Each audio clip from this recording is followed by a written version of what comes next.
Hey, hey, hey, good afternoon, good morning, good evening, good night, whatever it is. I hope it's good for you because it's good for me. Welcome, everybody. Happy Tuesday, May 23rd, 2023. Here we are, back again. Glad to have you here, guys. Today, there's been some new documents dropped. We're going to check that out here in the University of Idaho situation and reactions to the past couple of days, as well as the new documents. Let's talk about it, guys. Thank you so much for being here with me today. I appreciate you so much. Let's get this show on the road.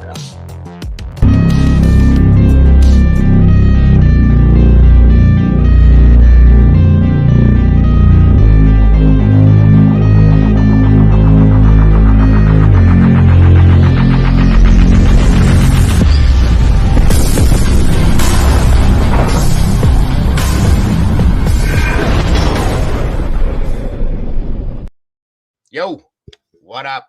What up? What up? What up? One more time, what up? What's going on, everybody? Good to be here with you guys. Good to have you here. Thank you for joining me today. Once again, it's great to see you guys so very much. So happy to be here.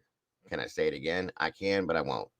Grab your coffee, tea, whatever it may be, guys. Come on in here, sit down, and have a conversation with me. Mama Bear is not going to be with us today, sadly, or tomorrow, of course, because she works. She will be back with us on Thursday. We will miss her. I'm sure we'll find her in the chat somewhere. But again, thank you all for joining me today. Let's see, who do we have here in the house? Let's see. Mikey's in the house. What's up, brother Mikey? Good to see you, bro. Mrs. M, always happy to have you here. Mrs. Brandy, the OG, my dear. Thanks for joining us. Tsunami, what's up, bro? Good to have you. Good to see you. Rumsey, good to have you here. Thanks for joining us. Let's see. Let's see. Miss Carolyn Oss Miller, good to see you. Thanks for joining us today. Rock Chalk, love those names. Love these names. Good to have you here. Miss Kim, good to see you, my dear. Thanks for joining us. Strike first, strike hard, my little brother. Good to have you here, bro. Good to see you. Thanks for joining us. Let me see. Eddie's in the house. One maiden nut. Good to see you, bro. And I think that covers it for right now. Come on in, everybody. Grab your seat. Plenty of room. Plenty of stuff to talk about, guys. Join us, if you will. On your way in the door, please leave me some DNA on that like button, folks. Please be share this out. Sorry, folks. Share it out. Friends, relatives, neighbors. Of course, as I always say, the dog, the cat, the fish, the bird, the mailman, the ice cream truck going down the street. Share it, guys, if you would. Please do. And don't forget, at the end of the show, please leave me some comments. It helps me to improve my shows for you guys. If anything that I've done that you guys don't like, or just to let me know what you thought. I appreciate you guys so very much. If you would, thank you so very much. Welcome, Threads and Roses. Good to see you. Thanks for joining us again, guys. Good morning, good afternoon, good evening, good night, whatever it is. I hope it's good for you because it's good for me to be here with you. Thank you so much. All right, Rock. Rock left that trace DNA on that like button. Please do. Please do. Thank you so very much, guys. The more likes I get, we get out there. If I can get 100 likes, folks, I get out into that algorithm and everybody can join us. And it keeps us flowing like we should, folks. It keeps us going like we should. Thank you all so much again for joining me today. Let's give it some time to get some folks in here, get things going. I hope you're all having a great start to your day. Mojo's in the house. What's up? What is up? Glad to be here. Thank you, Joe. I'm glad to have you here, Miss Carolyn. I am. For those of you that don't know, my real name is Joe. You can call me Joe. You can call me Dago. You can call me whatever you want to call me. Just don't call me late for this stream because I love it, guys. Welcome, Celia. Good to see you, Celia Chavez. I hope I pronounced that correctly. Great to have you here. Great to have you here. For all you guys that are new, welcome. It is I'm so glad to have you guys here. I'm telling you. For all the family members we have in the house here, guys, anybody new you see coming in that door, please welcome them like we always do with open arms and make them feel at home. This is one big family, folks, and I like to keep it that way. Thank you so much, Strike. I appreciate that, bro. Oh my God, another Joe in your life? There's a lot of Joes, but I'm a great Joe. I'm an awesome Joe. I think I'm an awesome Joe. I've been told I'm an awesome Joe, so.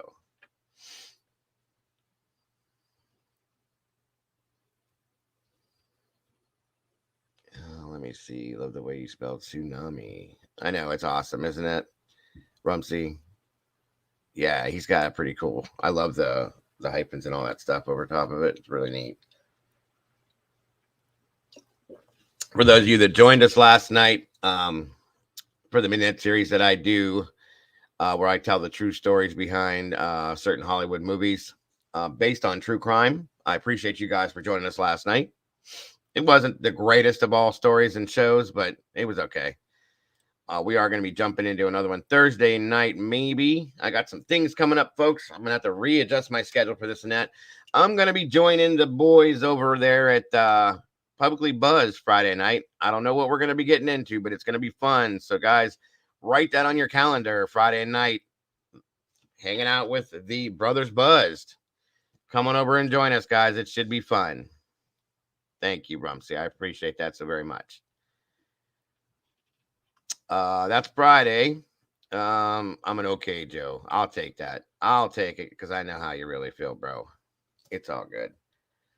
There we go. We got a new one in the house, guys. Welcome, Celia. It's great to have you here, guys. As I said, welcome everybody new, like we do, with open arms. Make them feel at home and welcome them to the family. For those of you that have not yet became part of the family, it's light, very, very low. It's $2.99 a month, guys. You can become a part of the family, become one of the meatballs, jump into sauce with the rest of us down here and become a meatball. Forget about it. You know what I mean? It's a fugazi. I was able to come up with a very high profile towards this case this morning. I'll give you some dibs on my end. Absolutely, Carolyn. That's what we're here for. Guys, we come in here, we sit down, and we talk about what we're talking about, guys. We put it all together with everybody's info and everybody's reactions and everybody's thoughts and theories, which is absolutely welcome in here. Nobody will ever, if you're new in here, I want you to understand that. Nobody will ever be attacked for their thoughts, theories, or opinions in here. It is 100% freedom of opinion in here, guys. You are welcome to speak on and say whatever you like.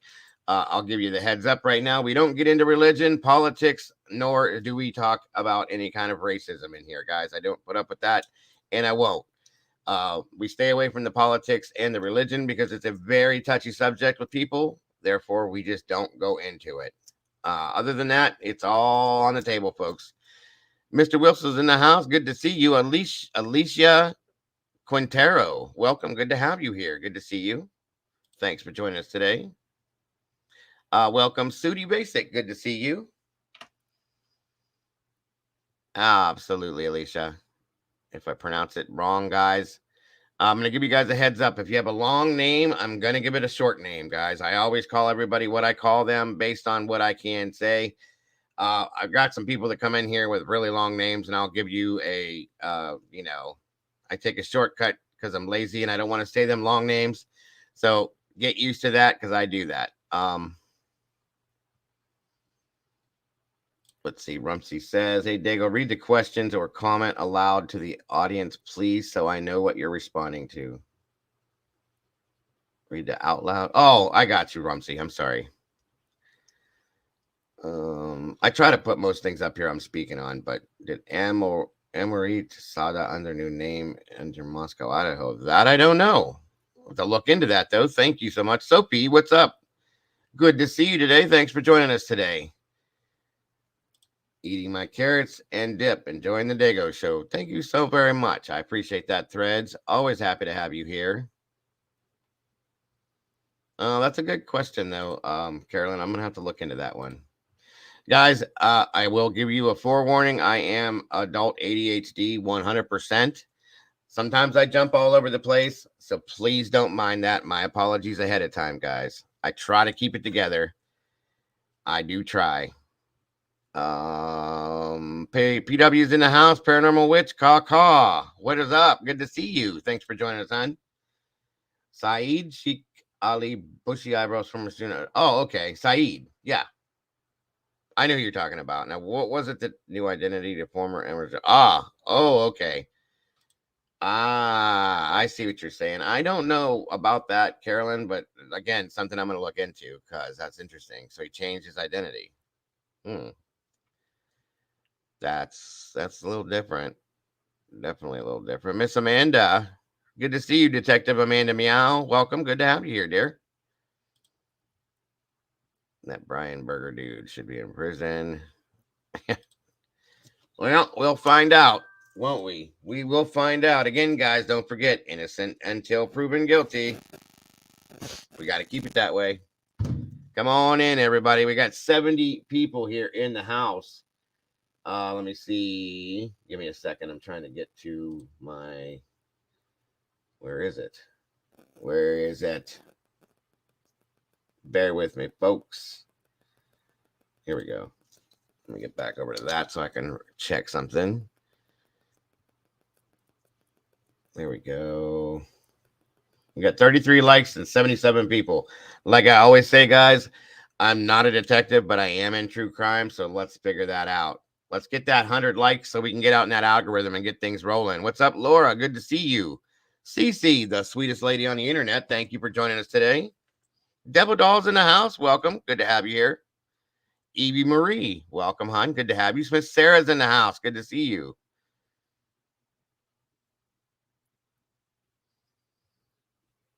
You're forgiven. Let's see. Rumsey said you're forgiven as long as you don't snap on your... don't do that, dear. Or sir. I'm sorry.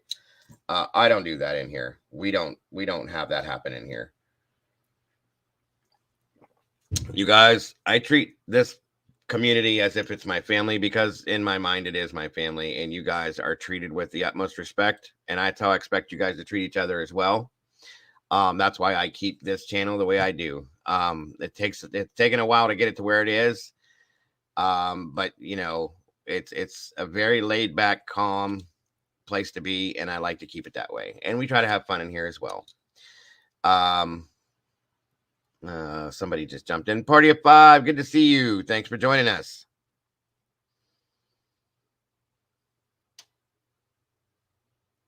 Make sure I'm making it again, guys. On your way in the door, if you would please leave me a little DNA on that like button, guys. Set it up. Let's get up into that algorithm. Get out there like we need to. Miss Tina Elizabeth, welcome. Good to have you here. 5:30 in the UK. Hey. Yeah, we got a lot of UKers over here. I love the UK, guys. Love it. I had a bad dream. Oh, wow, PW. What's up with that? I had a bad dream last night that Dago was Batman. How do you know I'm not? I'm Batman.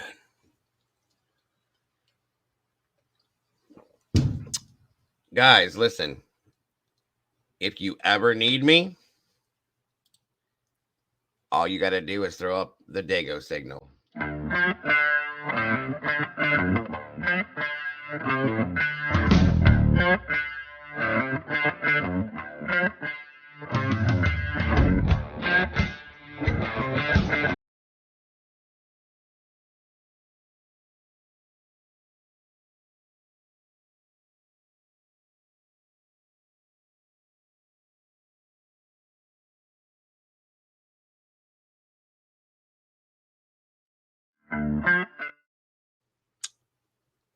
Told ya. All you got to do is throw it up and I'll come a-running. I'll come a-running.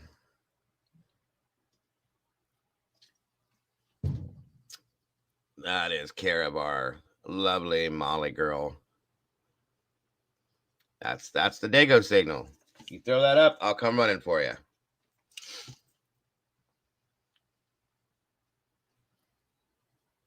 Good to have you guys here. 90 people here. 44 likes. Let's do it, folks. Let's do it. It is interesting. I just can't ignore vital info. Absolutely. You were right, PW. I am Batman.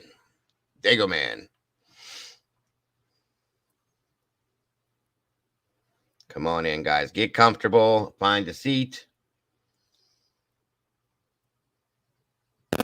What do we got here? Welcome, Cora. Good to have you here. Thanks for joining us today. It's great to see you. What are we talking about here? Miss Brandy thinks I witnessed him get treated bad and disrespected by other crew. Oh, it's all good. I got real thick skin, Rumsey. The people that have been with me from day one when I started will tell you that I've been through some hell and back, and I can handle a little bit of that, a little bit of this, a lot of everything, no problems. I can. Here's the thing, folks. I do this because I have a passion for this. I believe that the cases that we cover, I believe that the victims, as well as their families and friends and the people that are close to them, deserve to get true justice out of what has happened to these people. Okay. I feel that we are the voice for the voiceless out here in the true crime community, and we have to do what we have to do to keep these cases warm, keep them from going cold until, of course, we find who's responsible for what's going on. That is why we do what we do, guys. I'm not out here for entertainment purposes alone. I'm not out here just to have fun. I'm not doing it, it's something I really feel strongly about. I've lost sleep over these cases, folks. I've put myself in head first. My moderators are the same people. They're very involved, and a lot of my subscribers are as well, and that's why I appreciate you guys. I'm very proud of the community that we've built with this, and for what we've done with it. Okay, and I'm going to continue to go and grow with that as long as it is. But this channel, guys, is for you.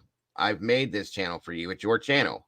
All I do is come in here and run my mouth and set everything up for you guys. But it is for you guys. And I will continue to do that as long as you guys continue to come back to see me. That's a promise. And I will not. A lot of these channels, as they grow and blow up and get bigger and they become this and that and everything else, I will not change, folks. I am the same person that I've been from day one. I'm the same person out here that I am in YouTube. I'm not fake. I don't put on airs to be somebody else. It is what it is. So that is the way it's going to be in here, guys. We will change up, the venue here and there with different cases, of course, but that's the only thing that's going to change. Everything else is going to stay the way it is. So,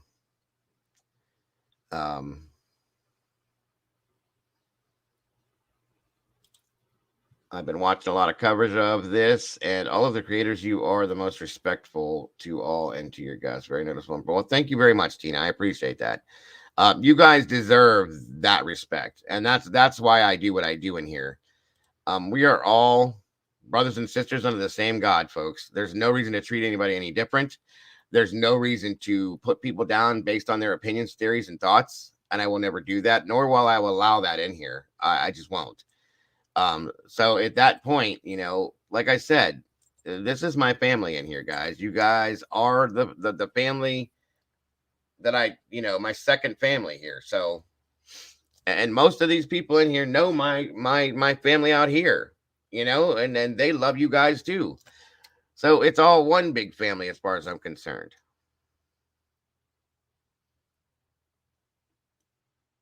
Welcome, Jennifer Thompson. Good to see you.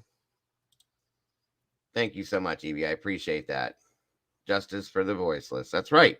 We are the voice for the voiceless. These victims cannot say or do anything to defend themselves at this point. They cannot tell us in so many words what has happened to them.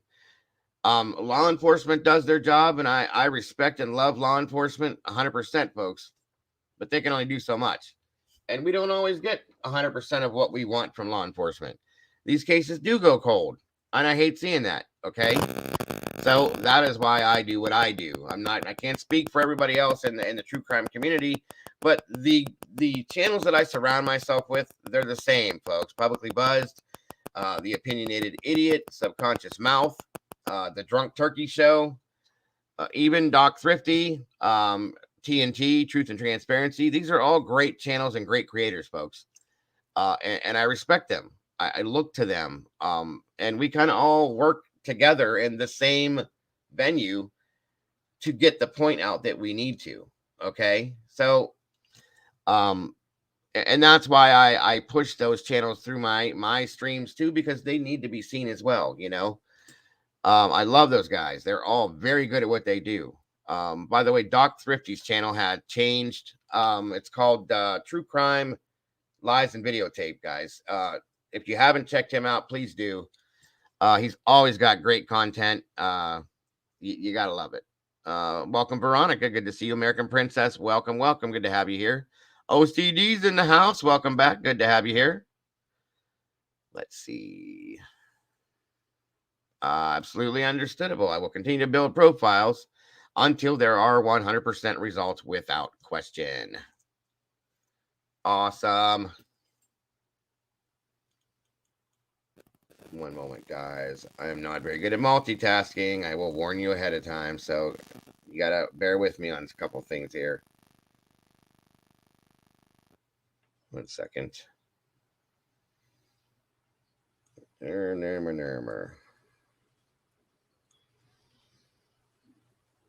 Hold on. All right. I do have to send to specific people sometimes personal invites because they don't get the YouTube.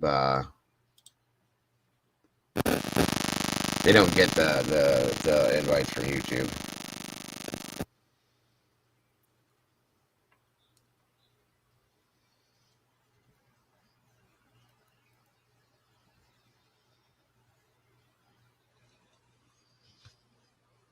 Did y'all see the article about Shannon Gray filed documents so that if Steve G and Manny's family can file a lawsuit? And I did not. We are going to be going over new documents today that were dropped yesterday. Mama Bear is not here today, Miss Sophie. She is working today and tomorrow. She may jump in chat here and there, but we will not have her back on panel with us until Thursday, sadly. So you're just stuck with little old me, folks. Sorry. I miss her too. Don't worry. Welcome, Luponina. Good to see you. It's okay. You're never late in here, guys. You never have to worry about that. You never have to have a pass. None of that kind of stuff. Miss Jules in the house. There she is. Welcome, Jules. A lawsuit. Yeah, I don't know about that one. I did not hear about that. We're going to have to look into that one. Devil Doll. Good to see you. Let's see. Second that. We all want the same thing in the true crime community. The truth in true crime and true justice. I hate injustice. Amen to that one, Devil Doll. Again, welcome, Jules. It's good to have you here this morning or this afternoon, dear. Thank you for joining us. Well, by the way, guys, thank you, Miss Brandy. This channel is 100% crowdfunded, folks. That's what keeps me coming to you on a daily basis. Keeps the internet running, keeps StreamYards up and going, and everything else we need to do to keep things rolling. Anybody that would feel generous enough to want to donate to support the channel, I have links for the Venmo, Cash App, and the PayPal. In any other way that you would like to do it, I do appreciate that, and I thank you so very much. 100% ahead of time. Thank you so very much, guys.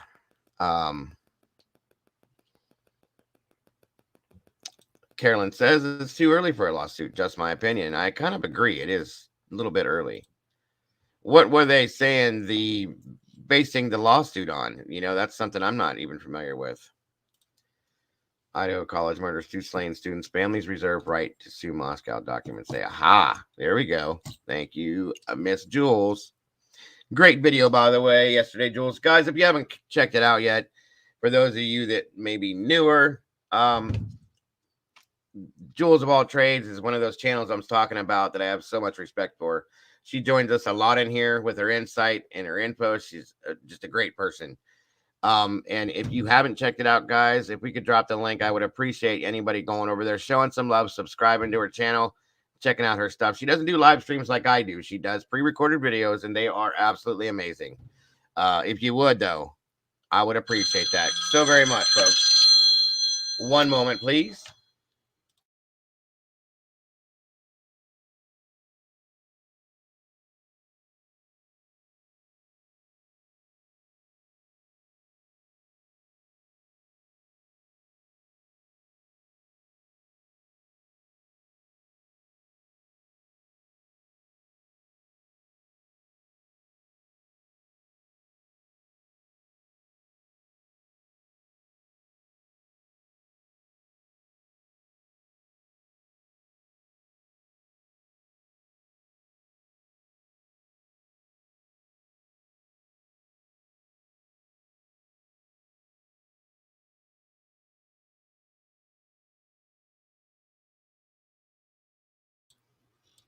Sorry, everybody. Oh my gosh. Hold on, it's telemarketing.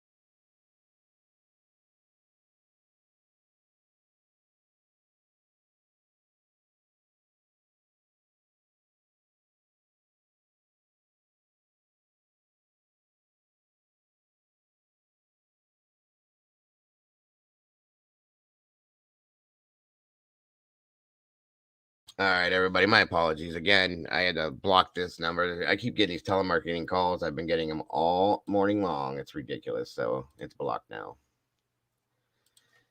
All right, guys. We got 94 people in here with 60 likes. Let's do something about that, guys. Get me up over that hump there and get us out in the right algorithm. Guys, we are about to break. I think I need 40 or 50 subscribers to hit the 3,000 mark, guys. That would be amazing. Bring your family and friends in here if you like this channel, guys. Have them subscribe. Let's get us up there. That'll definitely put us out there in the right algorithm. We got that many subscribers. That would definitely help. I would appreciate that so very much. You guys have no idea. Kitty Perrin, good to see you. Thanks for joining us. Let me see here. Where'd we go? I just saw a comment. When Steve G hired that lawyer, I realized that if they didn't solve that crime, Moscow was going to get. Oh, you know what? I had a feeling they were going to, regardless, because of the way they handled things. So at that point, what are you going to do? You know what I'm saying?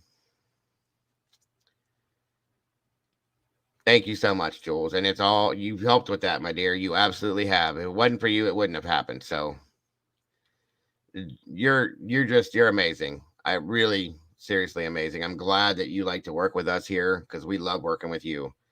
Welcome, Lee. Good to see you. Good to see you. But yeah, Jules, you've had taken a big part in that. The guys that publicly buzzed, drunk turkey, um, even opinionated Brian, an opinionated idiot. All of these guys, they've helped along with that as our growth has spout out like it has. It's been great. She absolutely is, Threads. You are absolutely correct. Jules is great at explaining things and putting out her point of views. She says, "Hey, I just suggest this place. They loved what they saw and chose to stay. It's all you."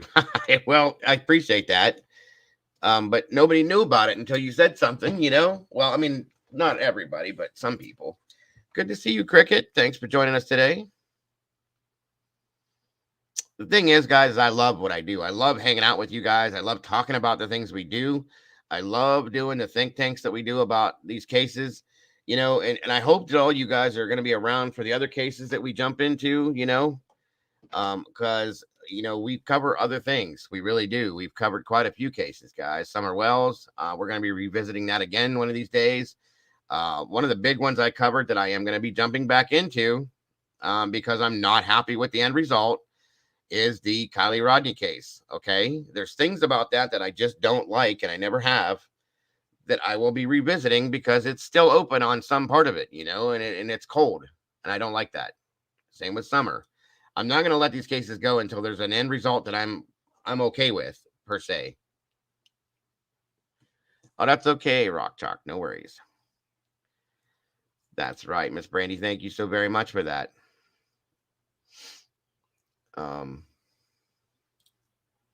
This case has everyone going everywhere to see what's going on in case. Seems the creators all have different style. That's true. That's very true. And that's what makes it good about the true crime community, guys, is we all have different ways of doing things. You know, Jules does hers a certain way. I do mine a certain way. You know, Drunk Turkey does theirs different. We all do it a different way, but in the end, we all have the same want, and that is for true justice in these cases. Again, guys, don't forget this coming Friday, I will be joining the Brothers Buzzed over at Publicly Buzzed. I'm not sure what we're getting into, but it should be a good time. And I'd love to see you guys all over there to join us that night. There'll be more details towards the end of the week I'll be giving you guys, but don't forget about it, guys. It's going to be a good time. It always is over there. Same. Kylie and Summer are definitely not over yet. By no means whatsoever. Every time I think I have my notes down on Summer's case, the crazy ass family says something else and it blows my brain. Yep. Same here. And that's why I think me and Jules work so well together, because we almost always are on the same page, the same chapter in the same book, folks. 100%. We think so much alike, it's not even funny. She can say something and I can almost finish what she's going to say, is what I'm saying. We both think about these cases the same way, which makes it work out very well. So, and I have a lot of respect for Jules. Jules, by the way, guys, has degrees on this stuff. She knows what she's doing. You know, sadly, she doesn't get to use them, but here we are. You know what I mean? She's very, very intellectual and very smart with this stuff, and I love it. So, and I need to stop now, because if I keep going, she may need to sit in a different place if her head keeps blowing up. Isn't that right, Jules? Just kidding. Just kidding. Just kidding.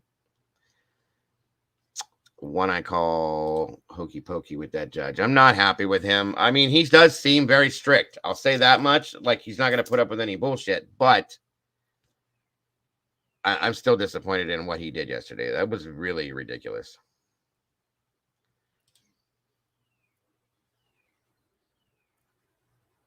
Thank you, Sudi. We feel the same way here.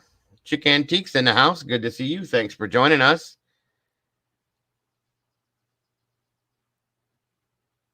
Rock Chalk. I didn't take it. Judge was emotional. He just couldn't get the names right. I can go with that one. Welcome, Dana. Good to see you.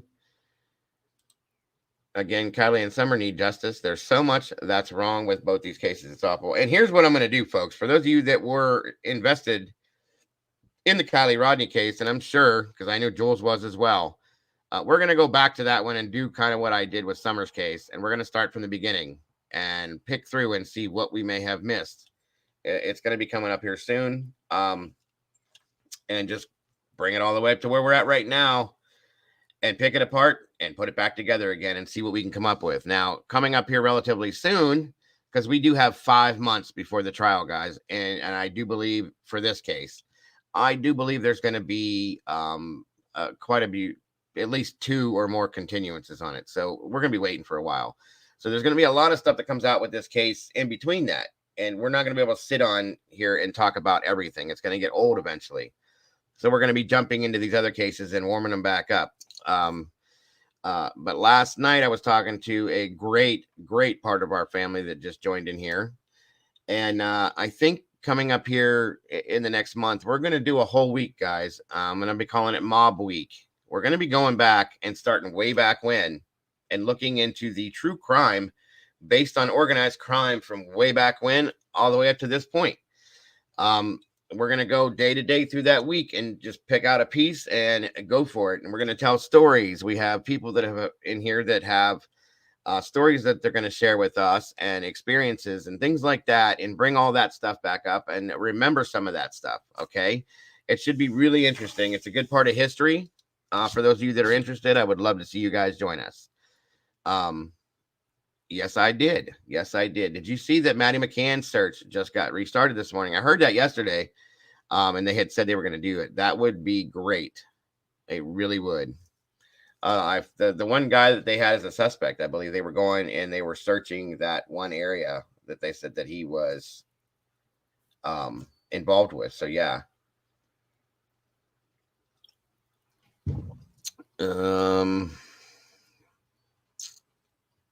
Absolutely, Julie. Welcome, by the way. Like I said, Miss Carolyn Osmiller. I have to give her credit where credit's due. It was kind of her idea. You know, she started throwing some things around and my head started spinning. I said, hey, why don't we just do it this way, you know? And we are definitely going to be checking that out, guys. We're going to make it a whole week, Monday through Friday. Every day it's going to be a little bit of something we're going to cover, starting all the way back in the 30s and 40s up to now. And I think you guys will enjoy it if you guys have any interest in that whatsoever. And I'm guessing, you know, we can throw in there Friday or I'm sorry, I just jumped out of my own head. I can't remember what I was going to say. I hate when that happens. Sorry, guys. There's the ADHD. Welcome, Evie Marie. We got a new meatball in the house, folks. Thanks for jumping in the sauce with us, Evie. I do appreciate you so very much, and welcome to the family. All right, guys. Give me one moment here. I'm trying to set this up for you.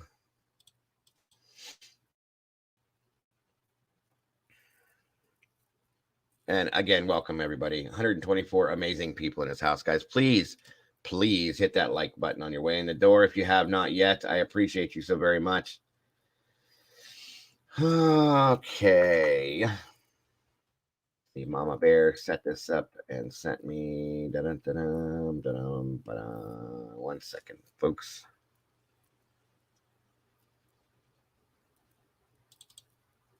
Where is it, Mama Bear?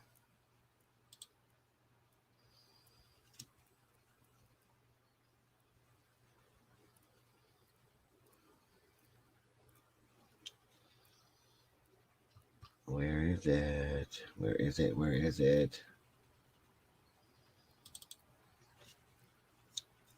Hold on a minute.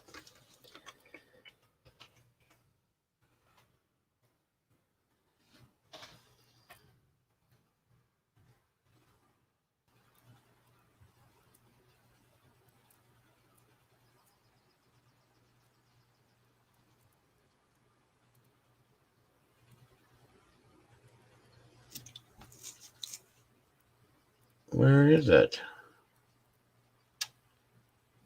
Well, I had it all set up and ready to go, and now the email is not showing itself. I will have it here in a moment, folks.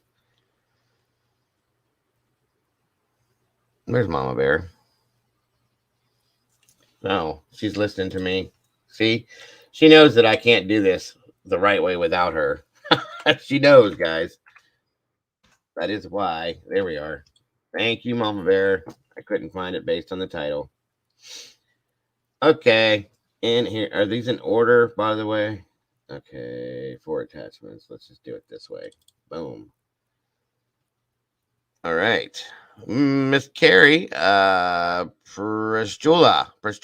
I hope I hate tearing up your guys' names, but welcome. Anna Flavia Constantino. Good to see you. Thanks for joining us. Anna says, I think the new judge is impartial also and good. He mentioned the Sixth Amendment. Good point. Very good point. Thank you for that. Mikey S is in the house. Good to have you here, brother. Thanks for joining us. Lugaroo, good to see you. Thanks for joining us again, guys. On your way in the door, please feel free to hit that like button. Let's get in that algorithm. That's the only way that YouTube does anything good for us. In spite of his shortcomings, pronounce his names wrong, I can tell you he's an impartial judge who does give you the impression he didn't show prejudged bias in either defense. I will say one thing, that he's a no-nonsense judge, in my opinion, from what I can tell. He's not going to put up with any crap, okay? I do agree with that one.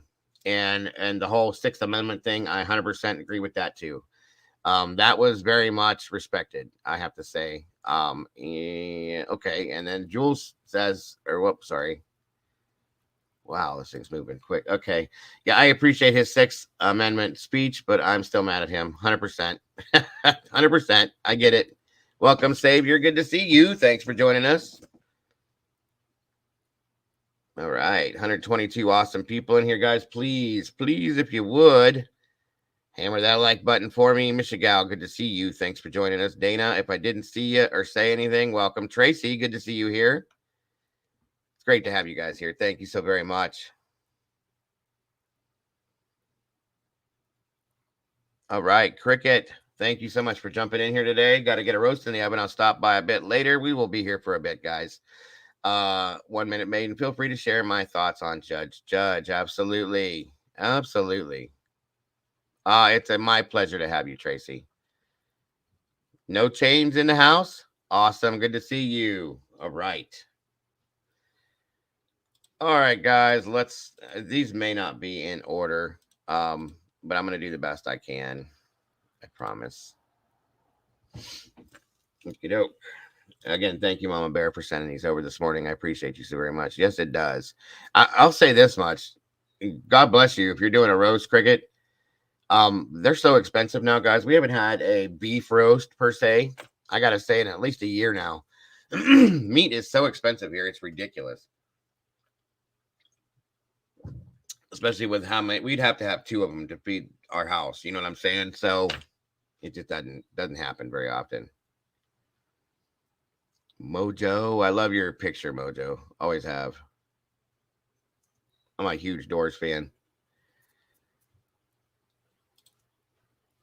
Well, I appreciate that, Miss Diana. Thank you.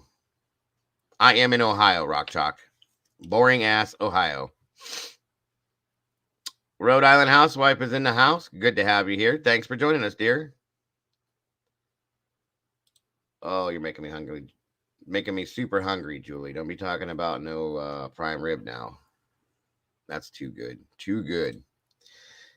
We don't have Kroger's around here, hon. Sorry. But Jules says if you have a Kroger near you, they have really good deals on them a lot. I can get one that feeds 5 plus leftover per dog. Wow. What? For $12?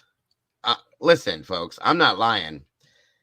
The last one we had was about this big. Okay, so we got two of them because I have me, my wife, my youngest child, my mother-in-law, and then one of my twins and my granddaughter are usually always here. So that's like 6 people. Okay, we have to get at least two of whatever. We got a rump roast about this big. We got two of them, and it cost us almost $60, folks. So it's ridiculous.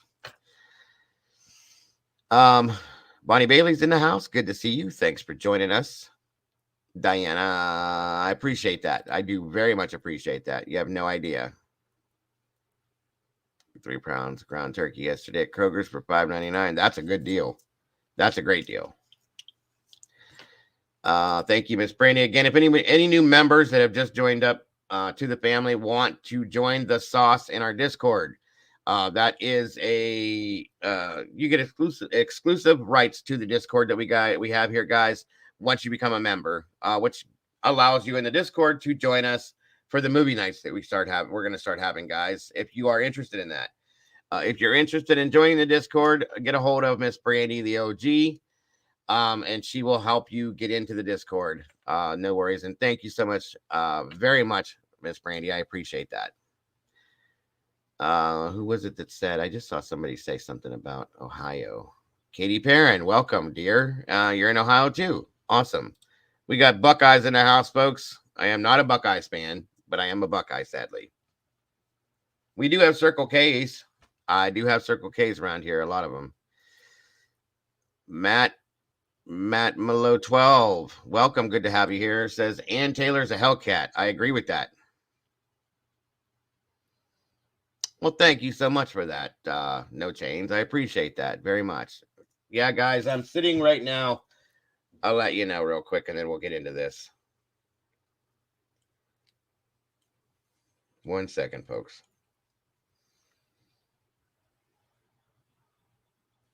Where is my Molly? Miss Molly, I haven't seen her yet today. Hope everything's okay. Oh, come on.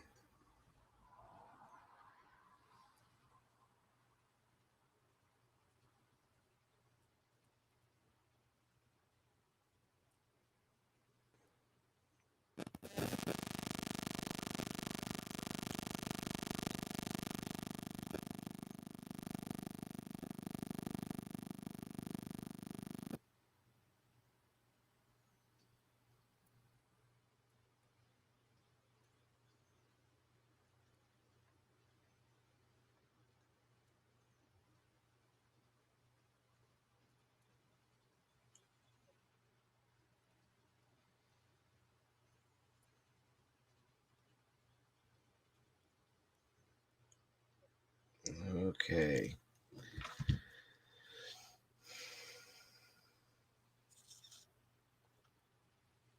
Can someone help me join Discord for the? Oh, yeah, Miss Bonnie. Just get in touch with Miss Brandy here. Brandy, if you can see that Bonnie wants a little help with the whole Discord thing, if you could, hun. There we go. Okay, you guys are talking. Was anyone else creeped out when Ann Taylor said 11/22 date? Yes, that was brought up. So quite a few people caught that. Very, very weird. I'll be honest with you, Mojo.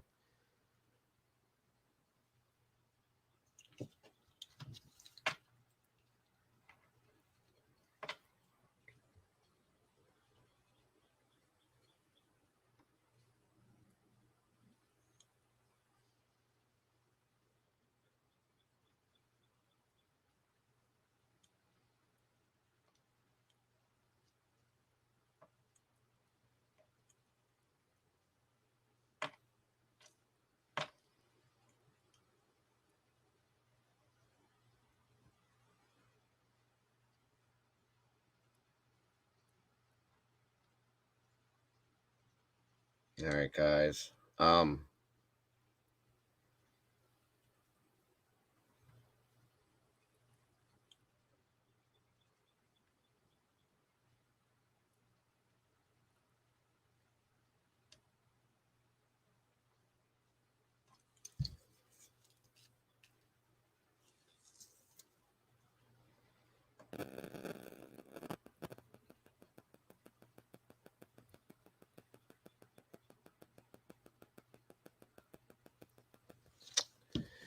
All right.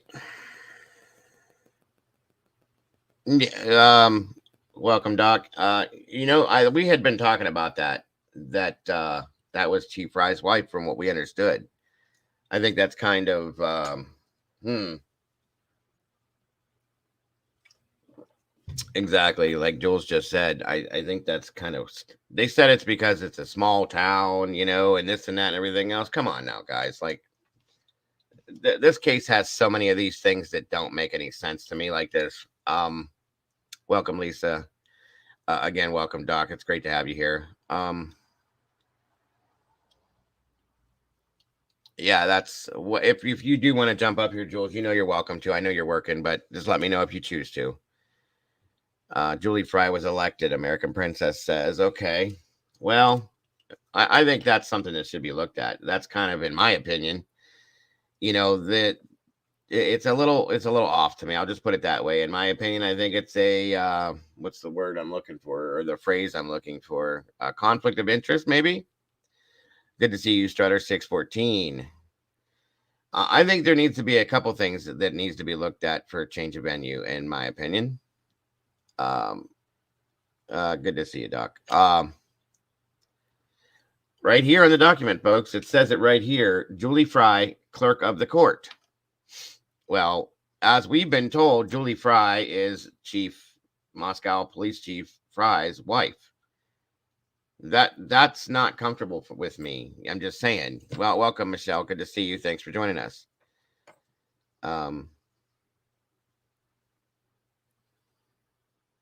CL, welcome, by the way, says all of them know each other. Ann Taylor was working alongside Megan Marshall and Kathy Mabbitt, the defense attorney, defense attorney / coroner / nurse a few years ago. Again, I understand small town values, guys, and small town scenarios. I live in a small town, okay? When it comes to a high profile case like this, when this situation here happens, something like this, that you need to look at what's best for the case, defense, whatever, and the prosecution, and make it right. I'm not comfortable with this. Huge conflict of interest, if you ask me. I'm going to have to do a little more digging to verify that this is the chief's wife, but like, what's going on? That ain't cool. And that's, here's the thing right here. People are automatically going to think this right here. She doctors the papers for sure. She absolutely could. She absolutely could. I'm not saying she has. I'm not saying she did or she would, but she could. Okay. In something like this, I'm surprised that Ann Taylor hasn't jumped all over this already. American Princess is asking, so did Kathy Mabbitt work in Kootenai County? I don't know that. We can find that out, but I don't know that. If anybody in here does know that, let us know. Matt Lemo, the clerk of courts handles all of the processing for all the paperwork and all the things that are processed through the court system. Okay. So, having somebody in charge of that in that aspect, I mean, I'm not saying it would do anything specifically, or it could be a problem specifically, but it's off to me. I'm not comfortable with it, is what I'm saying. Why was Judge Marshall replaced by Judge? Welcome hashtag true crime. First of all, because of the indictment, the grand jury scenario, they changed up the venue that way with the judge itself. But again, I don't know. I don't know if it's a regular protocol for a scenario like this for that to happen. But I know that yeah, that's what it was. And the judge was the judge that sat before the grand jury. So if that's the case, does that, I know about this scenario, about, the judicial, the way things work, but I mean, does anybody have an opinion on this? Do you think that judge should be the same judge that handles this? Are they going to change it again for the trial? Or is he going to be the judge now? That's what I'm saying. It just seems a little off to me. I don't know. Rumsey says, "Hey, Dago, as a medic, I have the utmost respect for you and your training level of skill. I don't think how much you have to offer to forensic side of cases or wounds don't match."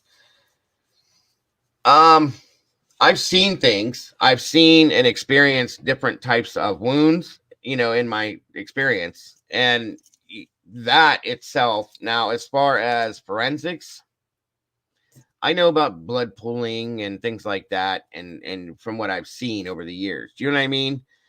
I don't know the scientific aspect to it. Obviously, they don't give us that kind of training or anything like that. But I've been through anatomy classes and things like that. I've seen autopsies done.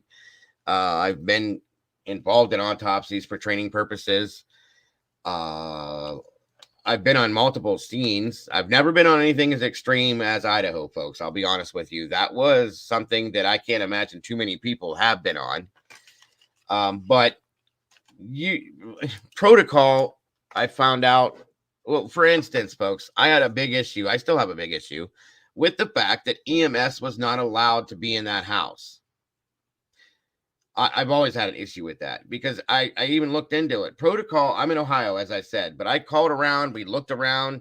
Our moderators were checking around different places. And protocol is pretty much the same that EMS typically does have to be in a scene like this to kind of call certain things. Okay. They were not allowed in there at all based on what I got. There was no names listed in the PCA, none of that, guys. Like, it's like, what do we got going on here? And I wondered that. So it's just off to me. That's been off. But as far as that goes, Rumsey, yeah, that's the kind of stuff I can offer from that aspect of it. Just as I had explained before, don't worry, guys, I'm still here. The smell in that house, when we were back talking about the fact that, Dylan and Bethany didn't see anything or only heard little bits and pieces of things. And I found it really hard to believe that none of them went out inside to the house and that they didn't know anything was going on and this and that. Well, the smell alone, guys, because I've been to smaller scenarios like this, and you walk in and it hits you in the face, especially sitting there for that long, that they didn't know something was off. And I had a problem with that. I still do. And so, that's experiences that I can offer and knowledge that I have on things like that. So, but thank you, Rumsey. I appreciate that so very much. Firefighting and EMS is a hard thing to do, and I did it for a lot of years. I loved it. I enjoyed it, but I can no longer do it due to my back issues and so on and so forth. So here I sit doing this. So, okay. Smoking Mirrors, good to see you. I'll be very surprised If the defense don't file change of venue, I finally made it live. I absolutely agree. The girl should have known 100%. Yes, I agree, and I'm waiting for a change of venue to pop. I really am. So, moving along. Let me see here. Let me load this up a little bit for you guys. Okay, so this is the cover page stating this was filed 5/19 of 2023, 2:51 p.m. through Latah County. Julie Fry, the clerk of courts, which we do know so far, or what we do believe is Chief Fry's wife, the clerk of courts. And then also by Beth Modern, the deputy clerk. Okay. So, state of Idaho, the plaintiff versus Brian Koberger, the defendant, case number, blah, blah, blah. Second amended notice of hearing. Just so you guys can see all this scheduling a conference 5/22/2023, 10 a.m. This is basically the paperwork that stated what we went through yesterday with everything, okay? And that's what it shows. Again, there is the certificate of service on this, so on and so forth. Here is the order regarding notice of hearing Zoom information. Again, this was the Zoom meeting that they had set up in the court so that I guess Brian's parents could be there and other people that couldn't be there were able to see this via the Zoom, so on and so forth. Again, second amended order vacating hearing and setting scheduling conference for motions re the amended non-dissemination order. Again, let me see here. A motion to appeal amended or clarify amended non-dissemination order and a memorandum in support of motion for appeal and or clarification of amended non-dissemination order were filed by counsel for the Goncalves family on February 3rd of 2023. A petition for writ of mandamus or a writ of prohibition was filed with the Idaho Supreme Court docket number such and such on February 6th of 2023, titled The Associate Press, 2nd Judicial District of the State of Ohio, Idaho. I always do that. Idaho, County of Latah, Honorable Megan E. Marshall, Magistrate Judge, related to the amended non-dissemination order in this case. Okay. 1 second here. I agree with that, Rumsey. I do. Rumsey, this is court date we witnessed yesterday. Right, Jules. Like I said, guys, I'm just every time docs drop, whether you guys see them or not see them, I wanted you guys to know everything that comes out with this. So that's why I'm going through all these. And this one here is the memorandum of points and authorities relating to the non-dissemination order and affidavit of Latah County Prosecutor William W. Thompson Jr. were filed by the state of Idaho on February 8th of 2023. An objection to motion to appeal, amend, and or clarify non-dissemination order was filed by counsel for Mr. Koberger on February 9th of 2023.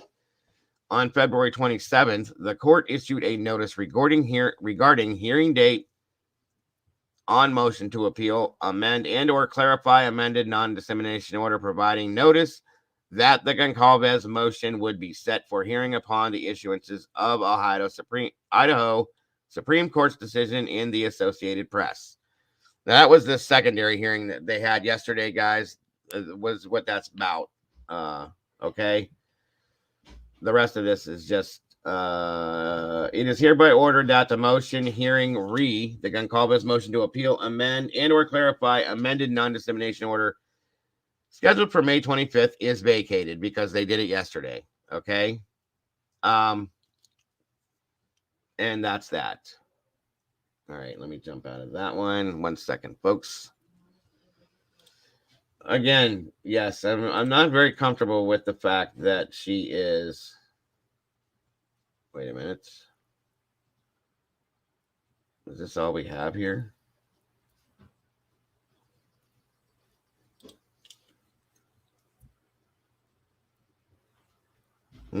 Okay. I thought there was more than this. I guess not.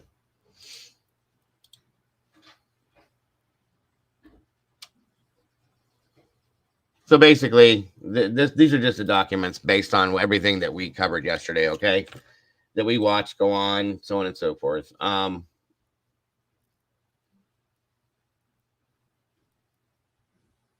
think that's it then. Okay. Um. So, what's up, Sarge? Good to see you. I want to know, Matt Malo. I want to know what was being Snapchatted, if that's indeed true. Oh, that's a good point. I think we all want to know that, truthfully. The indictment that Brian stood silent against may be the step needed to appeal the indictment in the Idaho Supreme Court. Well, I do believe it was a tactic, Sarge. I'll be honest with you, but I don't know if that's going to cover that. Let me see here. David James, good to see you, brother. My brother from down under. Welcome. Good to have you here, sir. There you go, Brandy. Thank you, dear.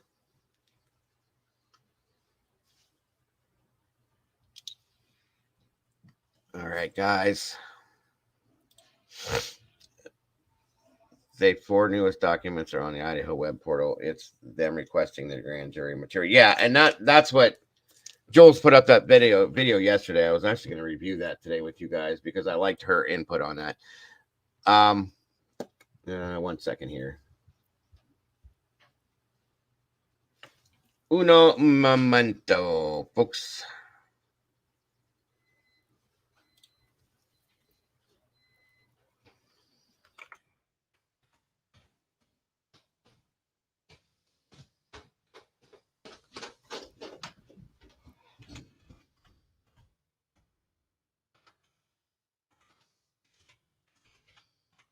Okay.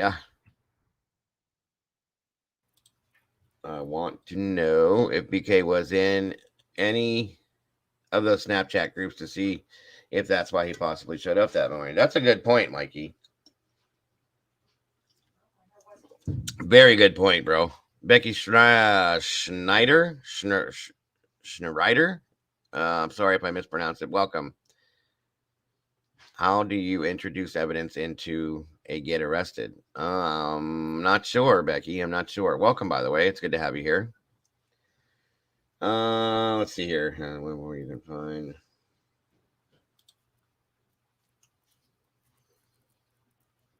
Okay, here we go. Here we go. Here we go. Here we go. If I can find it.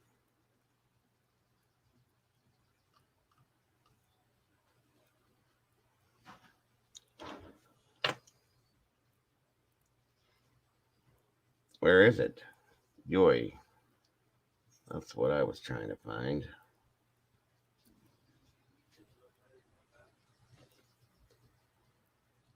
Okay, Jules, do me a favor if you would. When you get to the page, I could never do this. Wait a minute.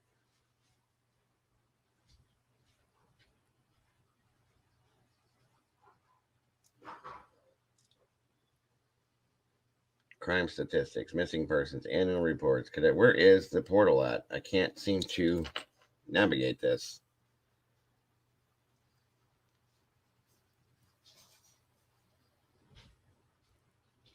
Yeah, I agree with that one, Anna. That was my biggest problem. The whole thing that I know everybody's paying attention to. Sorry, I wasn't paying attention. I was typing a note in my work. Oh, when you get to the web page for Moscow, what do you click on for that? Because I've never navigated this before.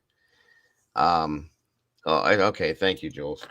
That'll work. Appreciate that so very much.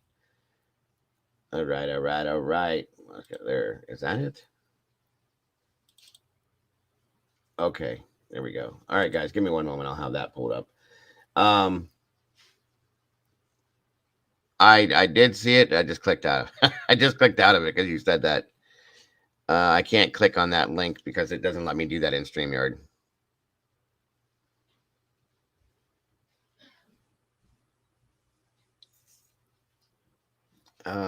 Shoot. Okay. Well, let me go back to it then. Hold on. My opinion. My apologies, folks.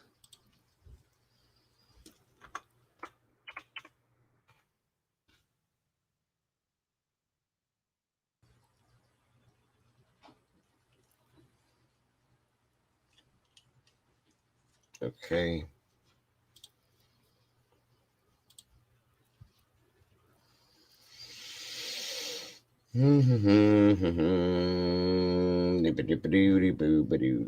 But okay. Where did the link go for that? Okay, there's that. Here we come.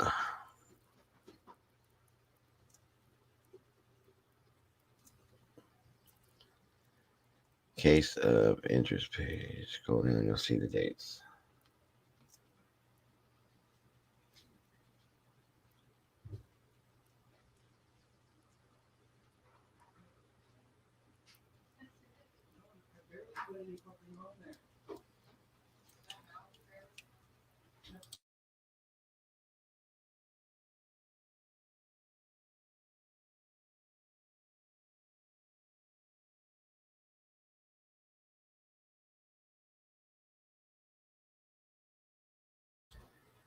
Yeah, I can't click links in the chat, Jules.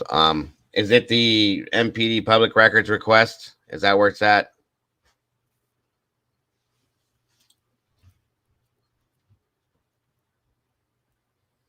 No. Hold on a minute. I've never been. I've looked at this once, but I never navigated it. Hold on.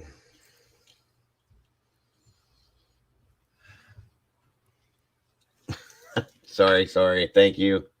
I need to spend some time in here and go through this page and figure it out a little bit too. I've been here once. Government services, resident business. How do you want government? Yeah, okay, gotcha.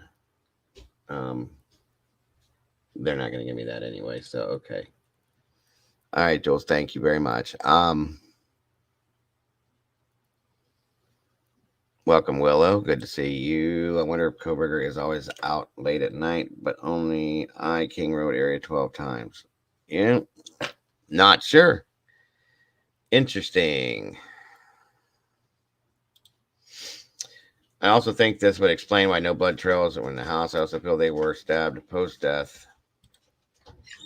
Not sure if using the correct term for it. Oh, I see what you're saying. Like they were already deceased and then stabbed. That will change the spray patterns. If somebody, just so you guys understand, thank you, Jules, very much. I appreciate it, dear. If somebody's deceased and then they're stabbed per se, or cut, yeah, you're not going to have a blood spray because they're deceased. So the heart's not pumping, therefore there's no pressure behind it to spray. If you do that while somebody's still alive and their heart's beating, then there will be a spray because the blood pressure is pumping and it's pushing a pressure behind that blood spray. So yeah, that does happen, Rumsey. Okay, thank you again, Joel, so very much. I appreciate you. 1 second here.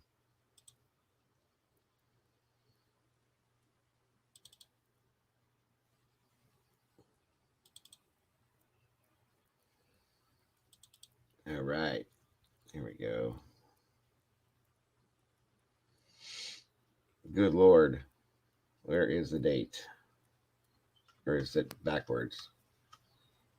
Nope, it's not backwards. Okay, here we go. Down here.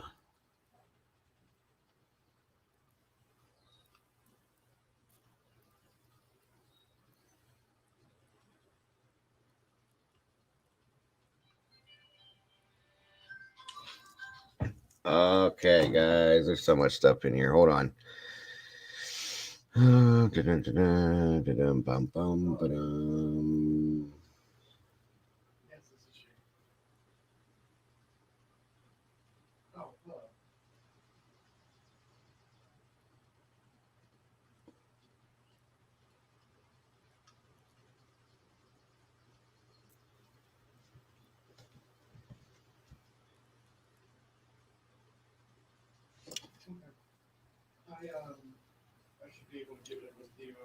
It's chronological. There is a lot. It'll be the last 4 Posting before the case name changes. Okay, because it went to the Vallow case there. 1, 2, 3, 5, 4. Request denied.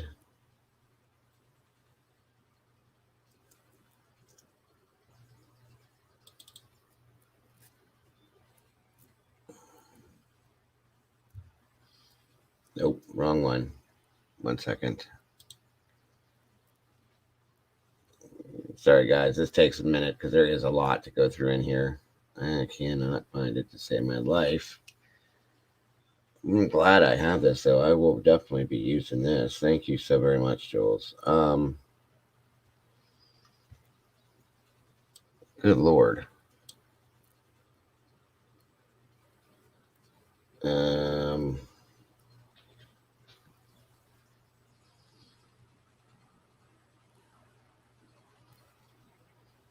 There really is a lot. And I mean a lot. Wow. Okay. Here we go. We're in May now. 1, 2, 3, 4. Okay. 519. There we go. The enlarged time thing. That's what I was wanting. All right. 1 second, guys. Let me download these and we will be ready to go.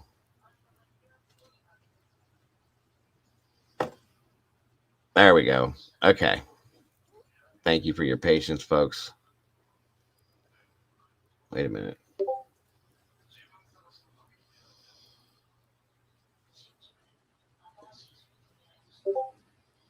This one I was not real keen on, but here we go. All right, guys. Thank you again for being patient with me, guys. All right, this is one of the ones that was dropped, and it is the this was filed 5/19/2023. The state of Ohio plaintiff, of course, or state, I keep doing Ohio, Idaho versus Brian Koberger. Sorry. The court having before its motion to enlarge time to file pretrial motions and good cause, appearing now, therefore, it is hereby ordered that defense counsel has 30 days from the receipt of the grand jury materials to file any pretrial motions in the above entitled matter.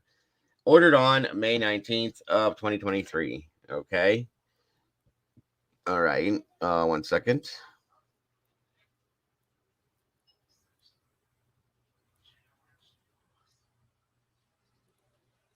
Sorry for those in chat. 1 second. All right.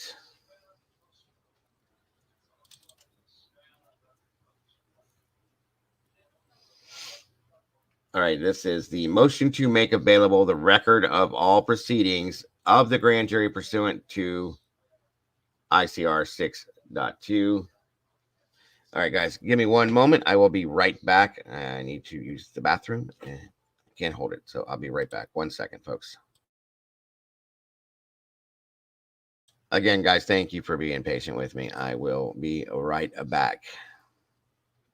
Grab some drinks, snacks, whatever you might, and I'll see you in a moment.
All right. Sorry about that, folks.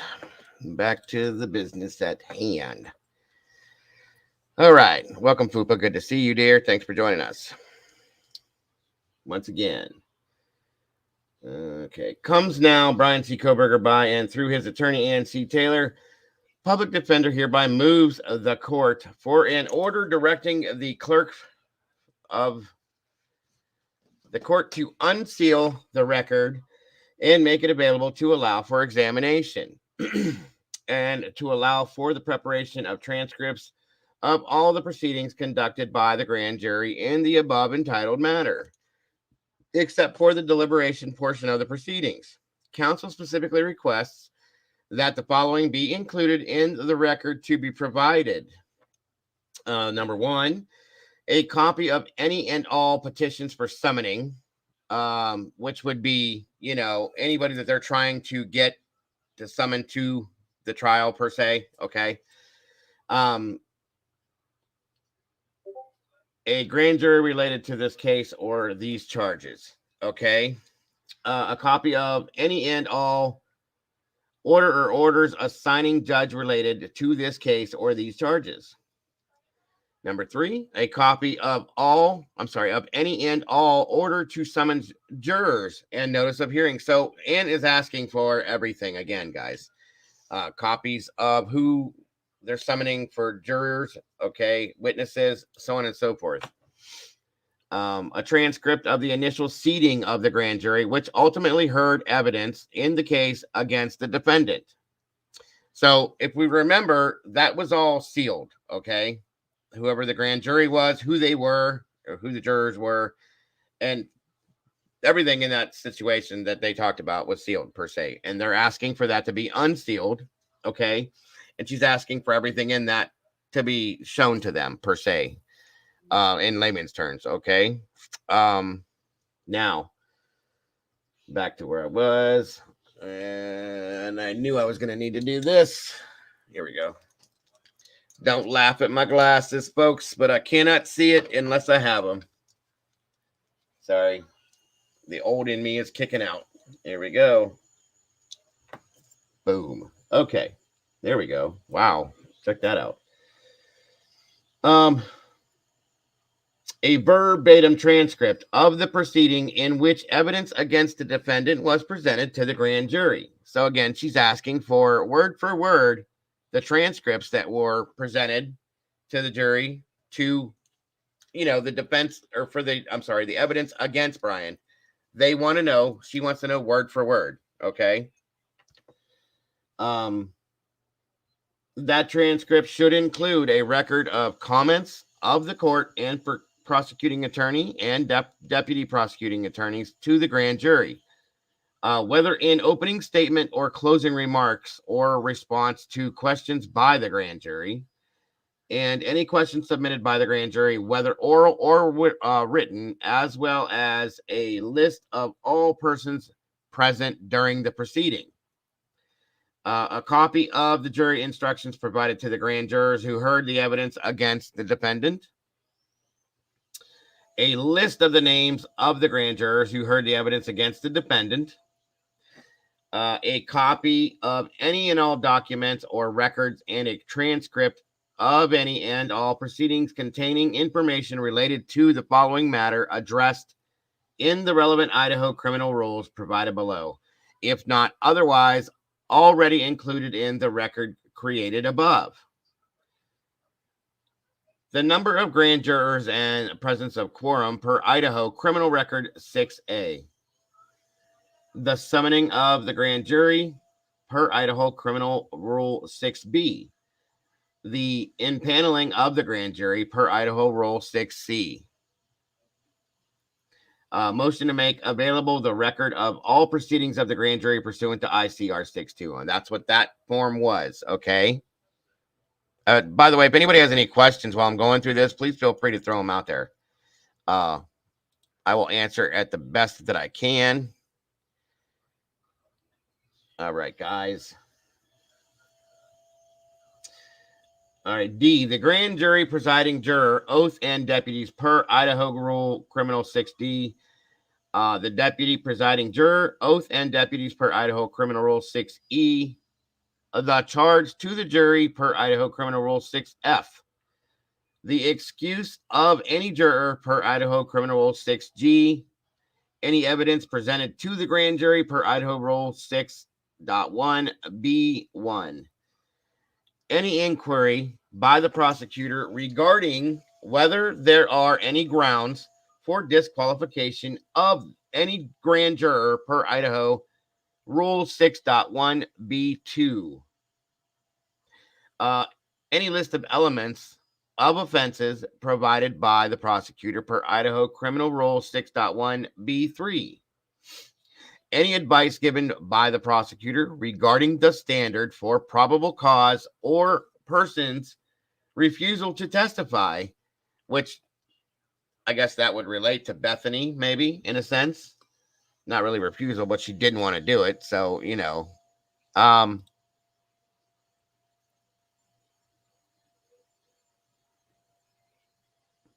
Good point there, Poopa. Any grand jury subpoenas issued or served per Idaho Criminal Rule 6.1B5. Any opening statements or jury instructions on applicable law provided by the prosecutor.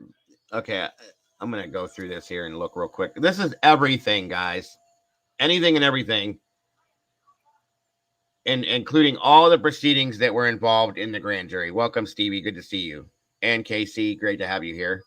So anything, this I could read forever, and it'll take forever, guys. So everything that was involved with the grand jury proceedings, they want. She wants it all. Okay, witnesses, evidence, jurors, everything. She wants all of it. Now I have a feeling they're gonna fight that, 100%.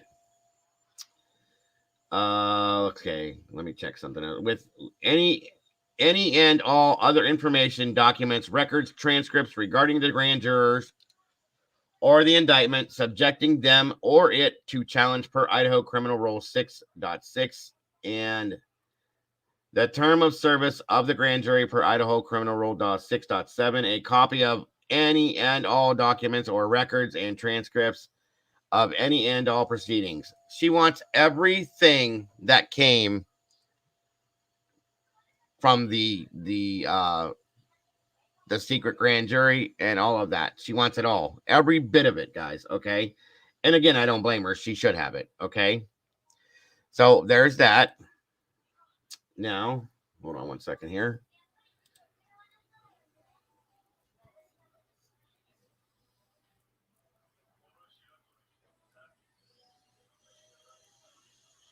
All right, let's check that. That one there. Now, this is the motion. All this is here is a motion where she's basically putting forth, the filing it to put forth the paperwork. Motion requesting release of grand jury materials under qualified protective order. So she wants everything, folks. She's requesting everything, which, again, I do agree that defense should have all that. Now, down the road here, folks, I promise you, I can almost guarantee they're going to fight some of that. They're going to say whether the relevance is there, so on and so forth. I'm expecting it. I really am.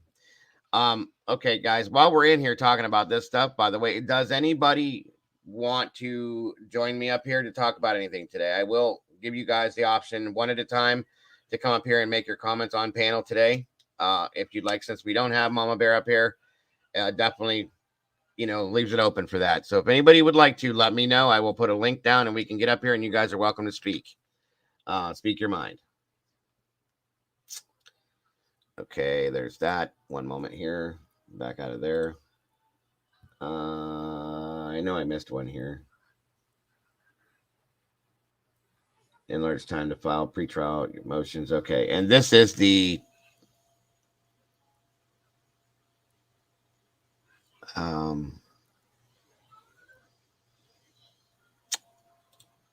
I told Dago in private communication I have reason to believe that Brian may be adopted. Interesting. Yes, we did have that conversation. Very interesting, though. Can you guys imagine that? I mean, honestly, I don't know, folks. Him and his sisters do look alike, okay? But looking at his father and his mother, I don't see the resemblance. It's weird. It's very weird. So who knows, guys? Who knows?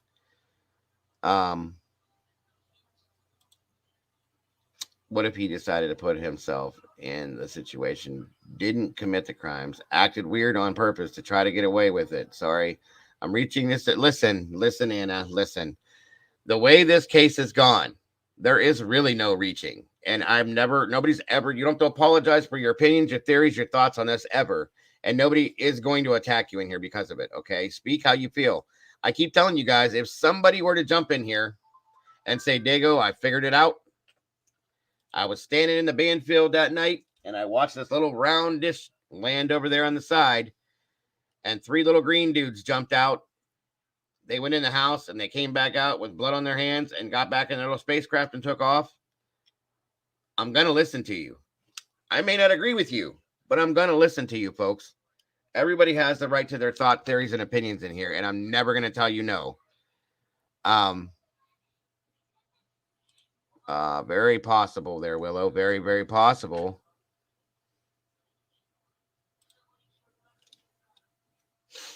Anna Flavia Constantino, it's been a thought since we heard that the house made calls and word was spreading by 8:30 a.m. He could have gotten word that way and went out there to message with the scene. Yes, to mess with the scene. Absolutely. That's something we've talked about for a while. Good to see you, Gordon. Thanks for joining us.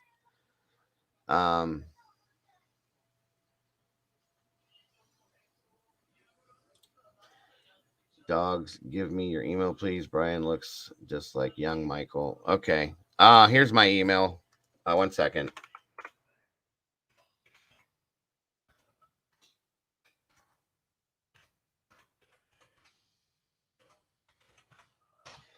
There you go, Gordon. It's in the chat. Right below Daisy Dead. Welcome, Daisy. Good to see you, dear. I'm sorry, it's right below Willow's last comment there. And thank you, Miss Heather. You can use that one up there too on the screen if you want to. Same one. We need to be free to think. Otherwise, we have thought police, and that's scary. It is scary, OCD. I agree with you. It's hard not to think those things, though. Who knows at this point? Lots of possibilities. That is the average defendant. Yes. Might have been there earlier for something completely different. Very possible. Absolutely, Jules. I agree. Hey, Sleuthy. Welcome to the house. Good to see you. Thanks for joining us today. If word was spreading by 8:30, then other peeps should be around the house by 9 when BK was supposedly there too. That's a very good point, hashtag. Very good point. I personally think that there may have been people there earlier than 8:30. I was saying 7:30 in my opinion, but we don't know. We don't know for a fact what it is. So these are just guesses at this point, guys.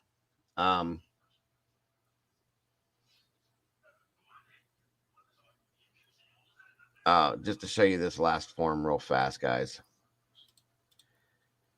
Okay. Let me blow it up a little bit for you real quick. Comes now, Brian Koberger, by and through his attorney, E.N.C. Taylor, public defender, hereby moves the court for an order enlarging the time for the filings of pretrial motions in this matter. Procedural history: the indictment for the above entitled matter was filed May 16th. Counsel for the defendant filed its initial request for discovery January 10th of 2023, which again, we all know it took forever for them to get the materials they wanted, so on and so forth. Okay. I'm not going to read through this whole thing. It'll take forever. But again, this is counsel requests enlargement of time to file pretrial motions of at least 28 days. Okay, so she's trying to get an extension on that for almost a month, 28 days. Okay, from the receipt of the requested grand jury materials and other discovery materials previously requested. As of the time of the filing of this motion to enlarge time, counsel for the defendant has not received any of the grand jury materials. The review of such materials are critical to the adequate preparation of the defense and will cause counsel for the defendant to likely file pretrial motions regarding various evidentiary issues, excuse me, challenges to the grand jury, and possible motions for suppression of evidence. Counsel makes this request for the enlargement of time based on the belief the defendant will be subject to prejudice, harmful error, and inadequate defense without the opportunity to review grand jury materials prior to the filing of pretrial motions. Conclusion: based on the foregoing reasons, counsel requests enlargement of time to file pretrial motions. If argument is required on the matter, the defendant requests 10 minutes time. So again, she's trying to get an extension so that they have time to go over the materials that they needed for his defense. I mean, in layman's terms, guys, this is what it is, okay? And again, I'm sure there's going to be more stuff to fight on this, in my opinion, or that they'll fight on this. All right. So there was nobody that wanted to jump on panel today to make any statements or anything like that.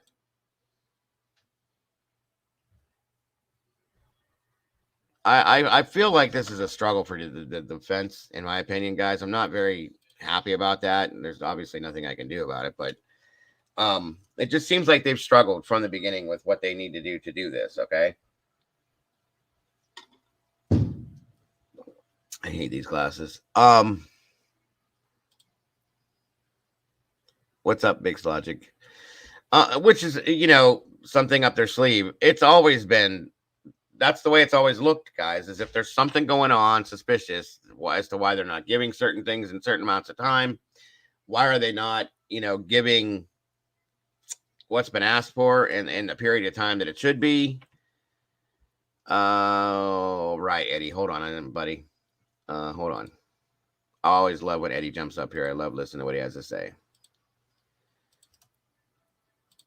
There you go, bro.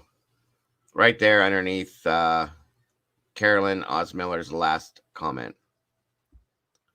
I agree with you on that one, Carolyn. She says, I'm confident for defense because Anne will get what she needs.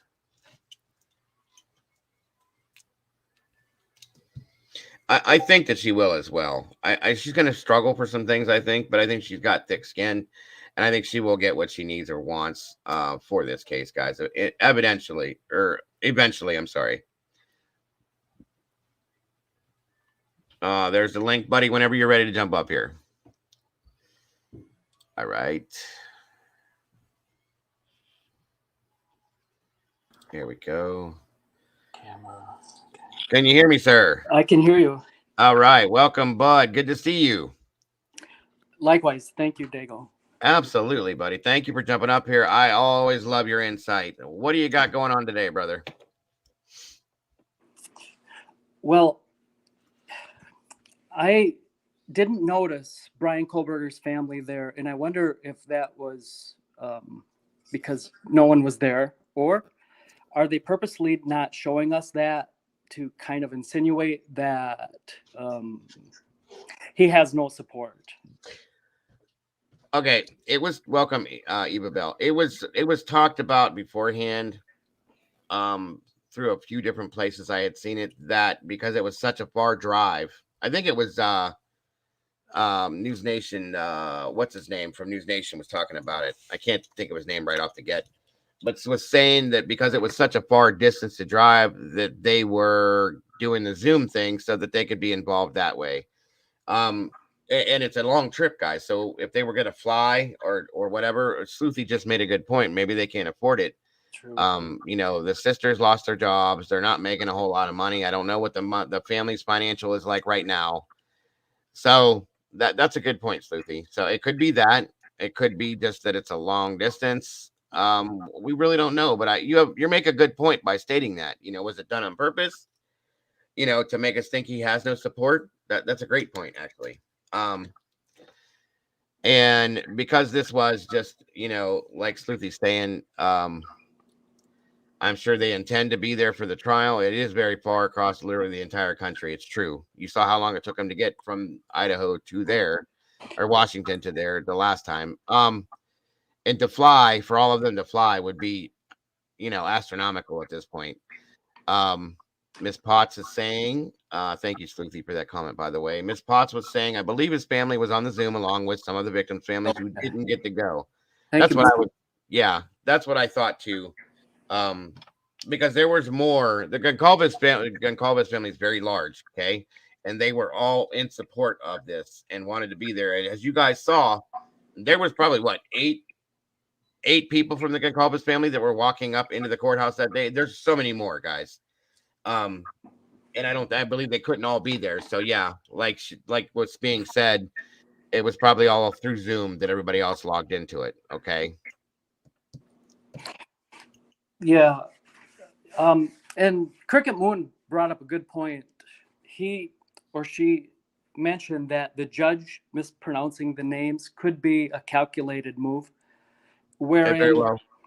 that could type of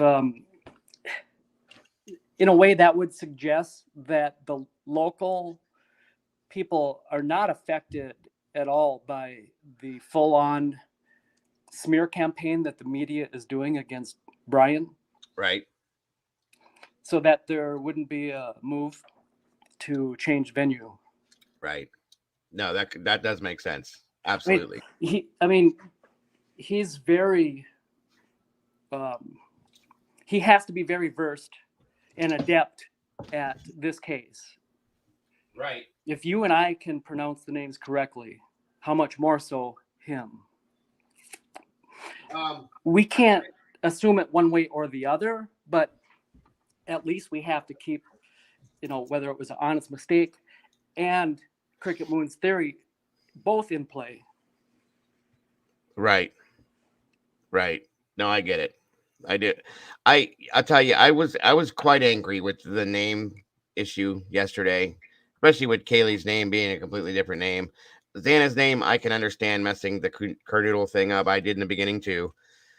But Kaylee and Kayla are two different names, and it just seemed very disrespectful to me. And I wasn't trying to make a big deal about it, but it is angering because of the disrespect it does kind of show.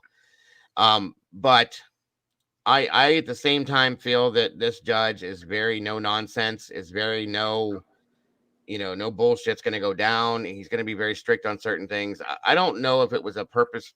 I definitely don't believe he did that on purpose. That would be just reaching a little too much in my opinion, but it was still a big deal to me in a sense. He did it twice. So, that's right, Vix. He did it twice. So that's a thing.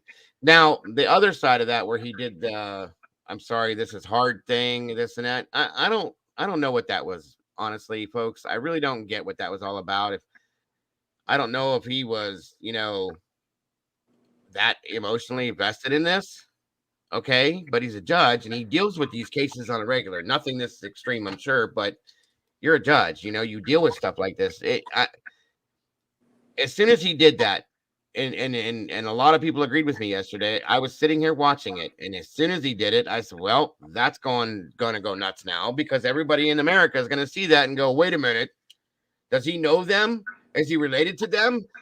Why did he get so upset about that? Why is this hard for him? This and that and everything else. Everything in the world is gonna come out, of that one comment. So he probably shouldn't have done it. He probably shouldn't have said that. Okay. Um, so that bugged me, but the name thing did bother me. It was very disrespectful in my opinion. And if I could have seen Steve Goncalves' face when he did that, it probably would have been priceless, folks. I'll be honest with you. He did kind of comment afterwards, but he didn't really apologize. He should have said, I'm sorry, this and that and everything else. I didn't hear him say that if he did. I don't think he did. So let's see. As far as that's concerned, that's how I feel about that. Eddie, did you have anything else on that? On that, no. But I do have another thing to kind of Go touch for on. it. So, Go for it, bud.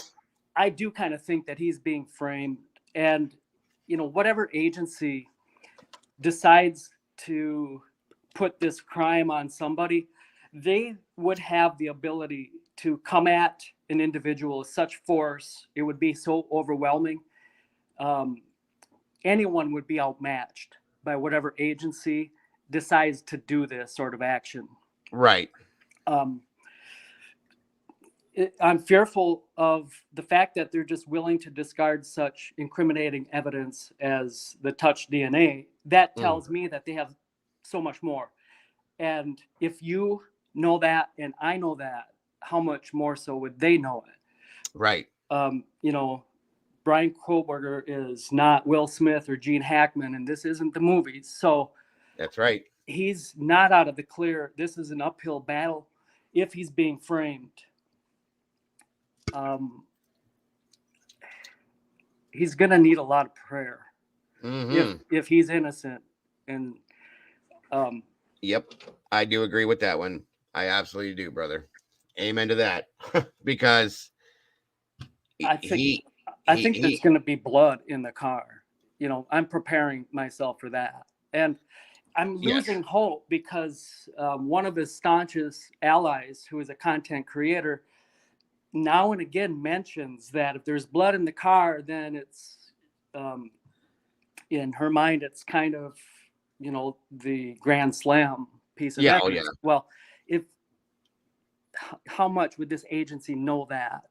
Well, I mean, that's just to give me, that's a no-brainer. So I agree. The problem I'm having with blood in the car or such evidence is that it has more of a look of the crime is being put on him as opposed to him being put on the crime.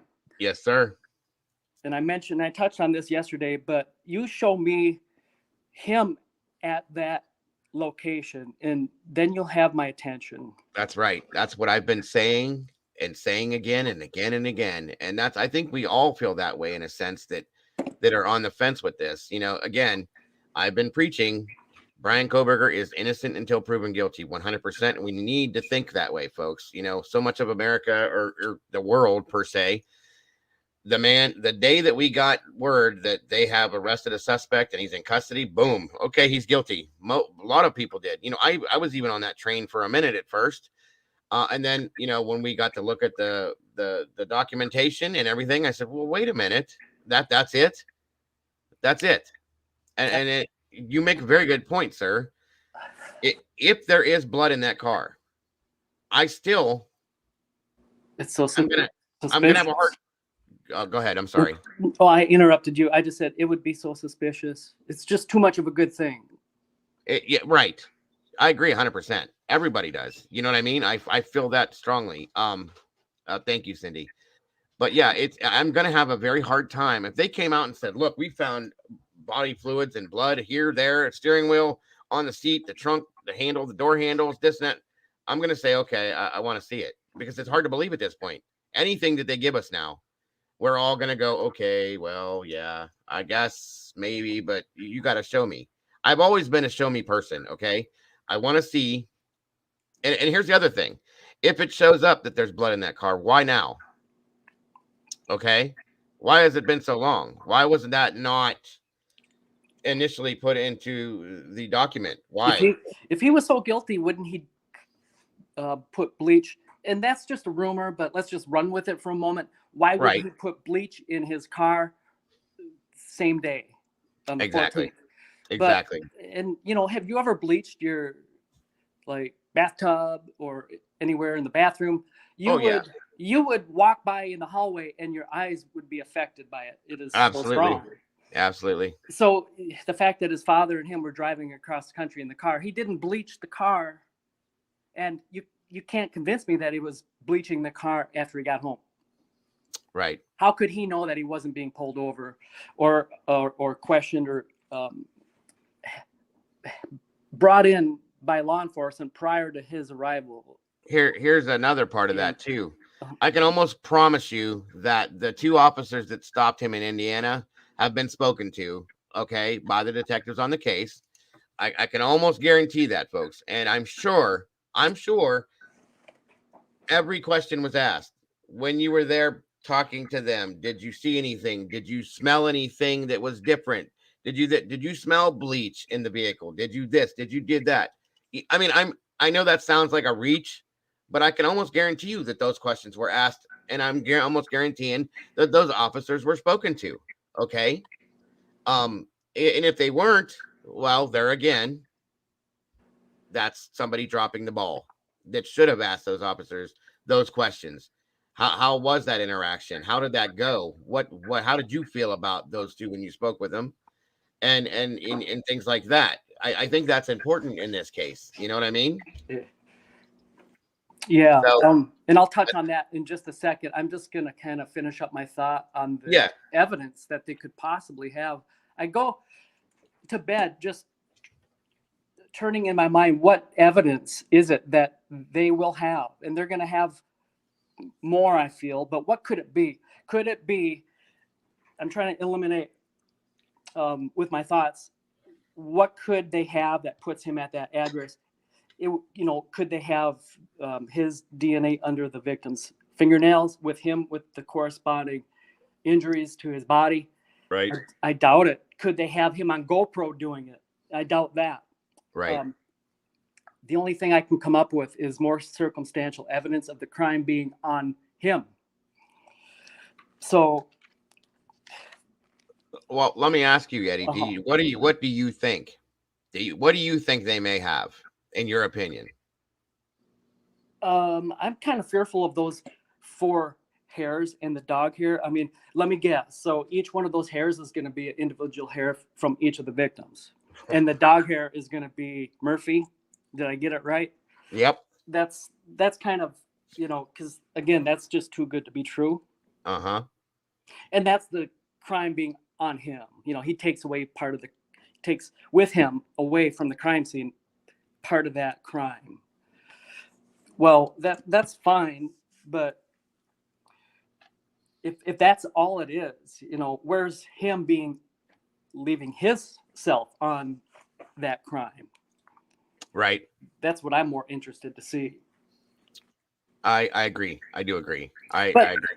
but the FBI, you were talking about that. If they knew on the 29th, if WSU police officers located his car, Yep.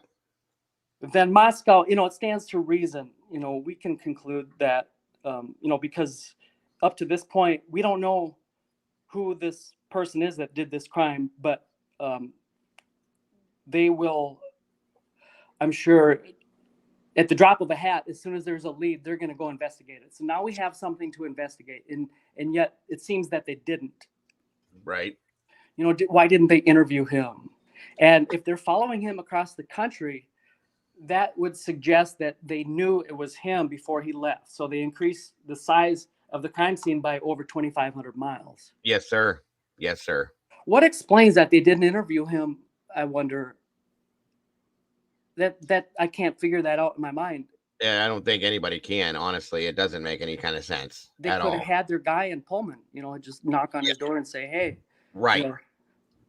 But And right, why didn't that happen? Well, what good reason? What good reason would you put out there for that not happening? You know what I mean? mm-hmm. Damn it, I just had a thought too. Go ahead though. I didn't mean to interrupt you. That's all right. Now, Caroline, we were kind of talking about his sister. The takeaway from the Dateline NBC was that it's pretty much just all lies Right. and speculation. Exactly. His sister suspecting him, that's shocking to me, and it's kind of shocking that it would come from you, Caroline, too. You seem to be kind of like one of his advocates, but I don't know. I wonder what his family was talking about. Brian is a very smart person, so they had to know something. I think Brian must have felt that something was off. I'm sure he did. Especially, with these two. Can you imagine the conversation that he had with his father after those 2 Indiana stops? Absolutely. It had nothing to do with him following too closely. No, I didn't believe that either. And Dateline is way off when they say it's him driving erratically. That's going to suggest some type of a drug dealer. Right. The whole Dateline was a complete disgusting mess, in my opinion. So I don't even put anything on what was said on that. It was shameful. Very much so. Yes, I agree. I think most of us do. It's very sad because I was a huge Dateline fan, and like I said yesterday, every series they've ever put out, every show they ever put out, I followed them all. I loved them until yesterday. That was disgusting. I'm not trying to come down upon you, Caroline. Oh no, I know that. His sister, I think, in the early going after his arrest, I think his family made a statement saying that they stand behind Brian and they support him 100%. Right. And his sister was there. We could see at his first court hearing. Yes. Yeah. Now I know he has two sisters too, but I think they know that he didn't do it. Something tells me that, and I know that he didn't do it too. Here's the thing, okay? Family or no family, okay? We are all, how can I put this? At least this is my opinion, folks. Okay, I think we're all guilty of falling into the clutches of what media and media outlets, including our own here, on YouTube, media outlets and the rumor mills put out there. It makes you think about things. We start thinking about things and looking at things and go, okay, well, like me, for instance, when Brian was first arrested, okay, for those of you that were here with me at that time, as we were covering it, of course, I'm like, well, maybe, this is how it happened, how he did it. He did this, he did that, he did this. Okay. In that sense, I found myself evolving into Brian Koberger did this. And it's like, okay, we're all guilty of falling into that trap, if you want to call it that, because of what is going on around us. We have a tendency to just kind of blend with it and let it go. And then I saw some things, when the PCA came out and this and that, and I'm going, well, wait a minute. Why is that like that? And why don't we have this? And that doesn't make sense. So therefore I backed up and I said, okay, hold on, and I had lost sight of anyone that is accused of this is supposed to be innocent until proven guilty. I started falling into that pit, as you want to call it, or if we want to call it that, of here we are again. Okay. And it's like, okay, back up. I'm going to get back up here on the fence and you guys do what you're going to do. And I'm going to watch what goes on and observe. Okay. And again, these media outlets have done this to him. And again, guys, I'm going to be the first person to say this. Once again, everything we talk about on here is purely speculative and is all alleged. But if he is guilty, if they can show us that undisputed evidence that Brian Koberger was in that house that night, that he had that weapon in his hand, and that he did that to those poor kids, okay, then damn it, do what you got to do with him. I'm down for that. True justice is true justice, period. That's what we're here for. I don't understand if you have to break this down and make it simple. If you have undisputed evidence now in your hands that tells you that that this man did this, why don't we see it? Why aren't you putting it out there? What's the big deal? If you know for a fact this is your guy, who cares who sees it? It's not going to change anything. If it's that great evidence, it's in your court, then you should be putting it out there. Okay. And that's the problem. That's the problem, the huge problems. Go ahead, Eddie. I'm sorry. No need to be. Do you guys think that we're ever going to hear the 911 call? No, can I ask you a better question? Yeah. Without being controversial? Yeah. Do you think there was a 911 call? Oh, that's a very good question. I think there has to be. But here's my. Go ahead with what you're going to say. I'm just going to commend you. That's an interesting theory that I hadn't considered before. And here's the reason why I'm saying that. Okay. We know that there was how many people called before, quote unquote, 911 was called, right? Right. Okay. Now, I'm not trying to be Mr. Conspiracy here, and I'm definitely not digging a rabbit hole. But with everything we've heard, and this is again purely speculative, okay? But with everybody that was called beforehand, okay, it makes me wonder because we do know that there was officers always around that area, and people know other people. Okay, welcome, G. Good to see you. Same with you, Misbehaving. So it made me wonder, was there an actual 911 call put through, or was it just somebody that said, hey, tell so and so he needs to come over here, and then that person showed up, and then the call went out over the radio and said, yo, we need people here now. Okay, things like that have happened in the past. I've seen things like that happen. I'm just saying. I'm not saying that there's no 911 call. Okay. Mm-hmm. But there has not been anything about that put out there for us to see, hear, or anything. That's been locked down. I don't know what the big damn deal is about that. If it was made, we already know that there was a quote unquote a sea of silent students when the first officer arrived. Okay. And that was, Officer Gunderson, supposedly, from what I understand. And then Nunez showed up after the fact. So who's to say that Gunderson wasn't driving down the road around the corner and somebody said, hey, yo, come here. Okay.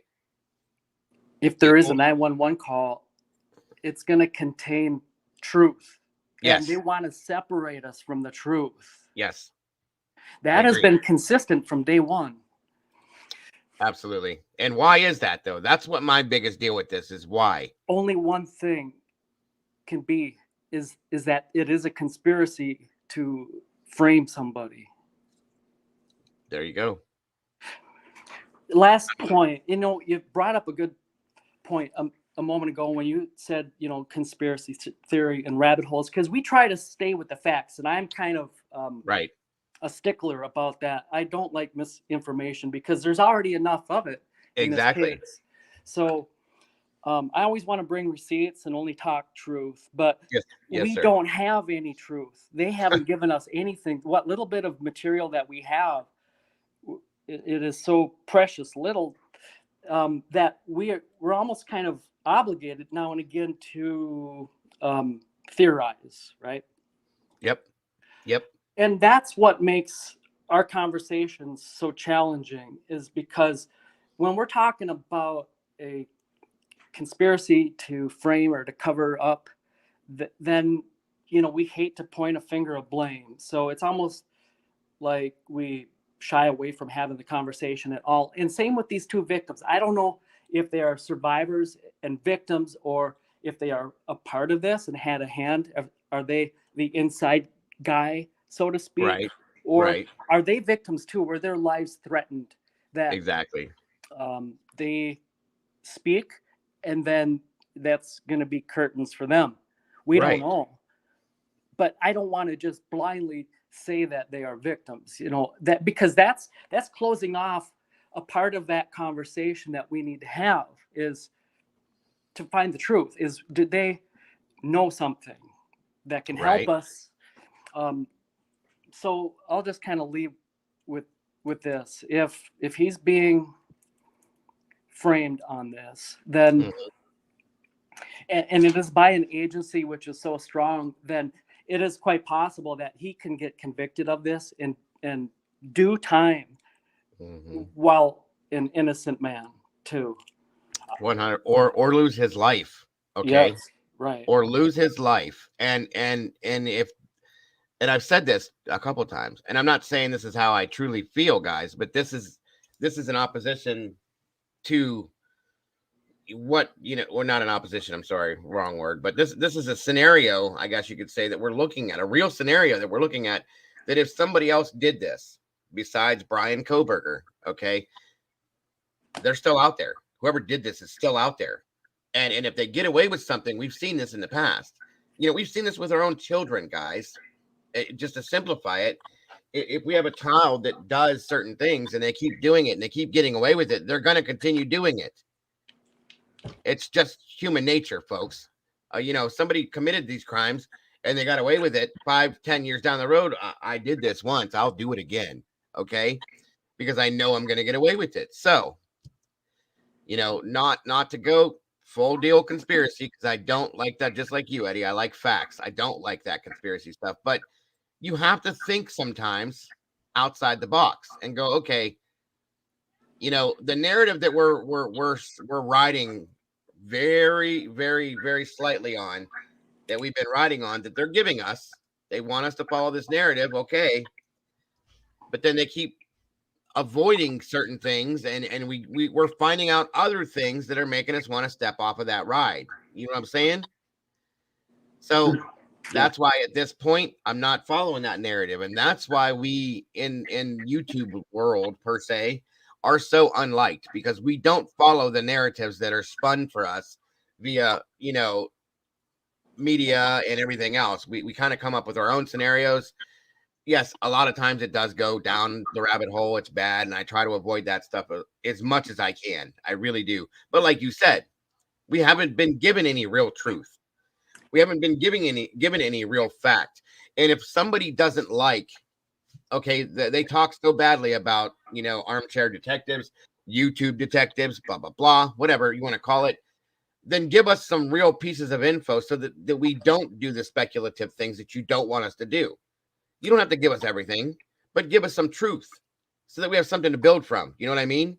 But they don't.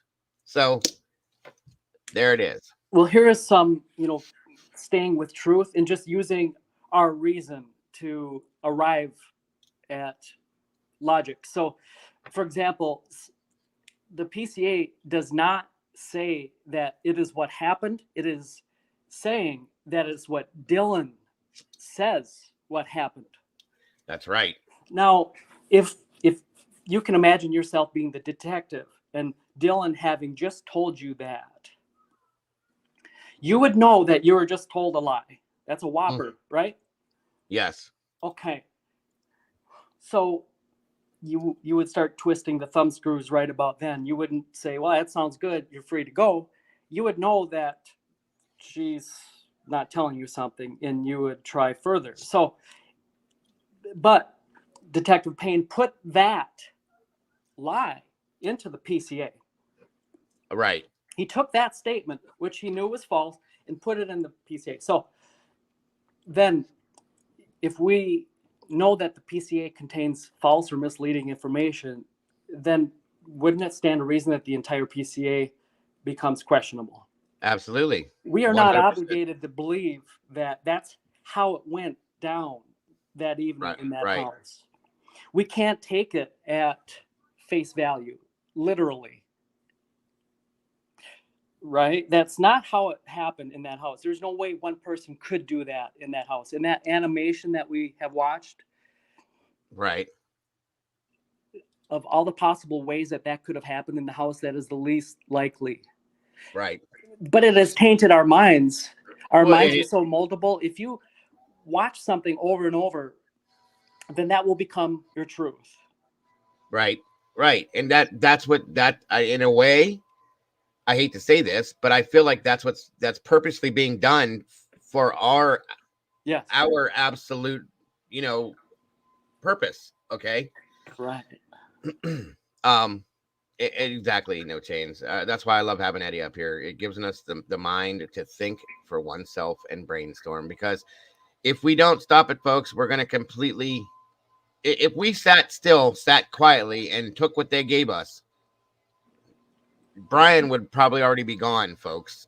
Okay. We can't do that. And Jules is right. That's what the media does.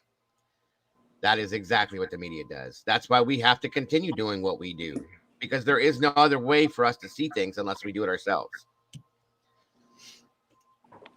Absolute. Well, very, very good point. I just want to make it clear that, say, if I was on that jury, I'm very reasonable. I'm not, entrenched in my belief, but just show me something that's reasonable, that does not seem suspicious. Right. But as of right now, they have nothing on this guy. And my opinion as well. If I'm overlooking something, just free to put it in the chat right there and enlighten us. Absolutely. Anyway, that's my wisdom for today. And I hope everybody else does too. Appreciate it. You're always so very insightful, and you always uh, give people the option to open their minds. And I appreciate that so very much, Eddie. I always do. Well, thank you. I'll hang up and listen now. Absolutely, brother. Thank you so much. And you have a great rest of your day. Thanks Thank for you. being here with us once again. Yeah, thank you in chat. Absolutely. All right. Bye. All right, buddy. Bye bye. Again, Eddie, thank you so very much for that. Again, always so very insightful. It gives you things to think on, you know, amazing. Always amazing. Great stuff, Eddie. Great stuff. And that's what this is about, folks. That's what this is about. He's absolutely right. If you stand here and think about this situation, this scenario, we have not been given anything, that's relative enough, in my opinion, to go, okay, I got it. It's in the bag. They got their man. We're done. There's nothing. There's nothing. Jules has said that. I've said that. Multiple other creators that we've watched, guys, have said in their own ways the same thing. When do we start getting the truth, guys? When do we start getting the facts? And at this point, I'm tired of hearing they can't give us anything because of the integrity of the case. I'm done with it. I'm really done with that. I'm sorry. It just doesn't make any sense to me. That's a good point, love. Media killed Michael Jackson with lies, even though he was acquitted on all 14 counts. They are liars. Money is all they care about. And if that's the fact, that's a fact. It really is, in a sense.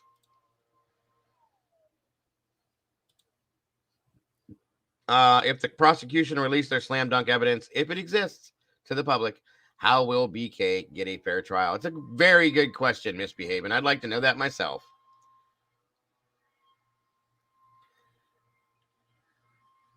That makes zero sense. Sleuthy said that makes zero sense. Are you talking about the last comment, Sleuthy? I'm reading. You're talking about this one here. I think they're talking about when what he was accused of. It kind of like deadened his career, and then I think that's what that. If I'm wrong, love MJ2, correct me, but I believe that's what that comment meant. And if that's what you were referring to, Sleuthy, I'm sorry.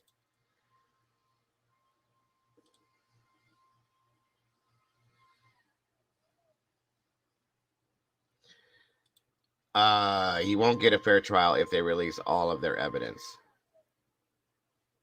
I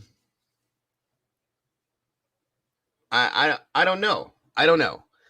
It depends on how it's taken, in my opinion. I mean, you got to look at it that way. If everybody takes their evidence, I want to know what they have, first of all. Do they have enough evidence? Do you guys think? I mean, do you guys think they have enough evidence to put this man in prison? I mean, they don't seem very confident. That's me, though.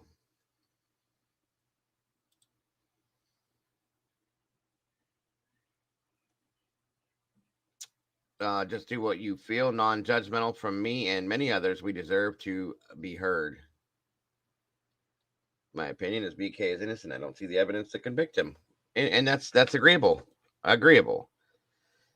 I don't want to say, and somebody else made a comment back here a ways back. Okay, where'd it go? Where'd it go? Where'd it go? Well, there's that one. Sophie says the Mogans and Goncalves are suing the city of Moscow. Maybe they know something is off. I think everybody kind of thinks something is off in a sense, but their attorney's probably telling them, don't talk about this, don't talk about that, so on and so forth. So I get it. Was Bethany Funk interviewed? Here's a good thank you, Andrew, and welcome, by the way. I'd like to think she was, because when that order went through that they were going to go to Nevada to interview her, so on and so, it was very quick. I would think they jumped on a plane and went right then. Okay, that's my thought. I'm not saying it happened, but that's my thought. If they did, then they did. But if they didn't, I don't know. I mean, I don't know if they're going to be. They can't here's my question with that. Okay, can they use the testimony they got from her from the interview if they did it in the trial? I'm pretty sure they can. But at this point now, because we avoided the pretrial or whatever the hell, I'm sorry, what we were supposed to have here that they vacated because of the secret indictment. Okay, that's gone now. So I'm saying that, at this point, I swear they interviewed her, Jules. Like, I would imagine as soon as that was okayed that she was down. They were gone. I don't know how they could convict at this point. Based on what we know. Ann says, no, that is why Ann Taylor has to fight to get all the evidence. A man's life is on the line here. Absolutely. And we don't want the wrong person to be convicted if he did not do it. 100%, Ann, and thank you. That's what this is all about, guys. Like I said, if the man did it, then do what you got to do. Okay, I 100% support that. Damn him for that if he did it. But if he didn't, wow, is all I can say. And like Eddie was saying, going backwards a little bit. I hate to do this, but at this point, if they come out and say, well, we have blood or whatever DNA in the car, I'm gonna be like, really? Do you? Show me. Like I was saying, they have made it so hard for us to believe that anything they're saying is going to be realistic now. Okay, and that's the biggest problem with this, guys. And I feel that, in a sense, again, that he was right. And multiple people in here have said this: is he going to get a fair trial? I think there definitely needs to be a change of venue, for one. Okay, that's just me. I don't know much about the judge other than what we saw yesterday, and I wasn't impressed. But again, I do believe that he's a no nonsense judge and that he's not going to allow any crazy stuff to go on. But I don't know. I think that they should move this trial to a different state, folks. Completely. That's my thing. But that doesn't happen. So I really think so, that they need to have a different state with a different judge, so on and so forth. That's just me. But I definitely don't see that kind of things happening. Vix is saying, did Brent borrow the car that night? Who knows? Again, everything's on the table, guys. Nothing comes off the table. Very comfortable. Yes, he did, Threads. Brian looked cool as a cucumber. I noticed he was clenching his jaw a lot, as far as body language goes. But that could just be him. I do it. I have anxiety. And it's part of your anxiety. People do that. And I mean, this is probably the highest profile case ever, folks, in a long, long time. So, I mean, there's got to be some anxiety involved with that. Got it?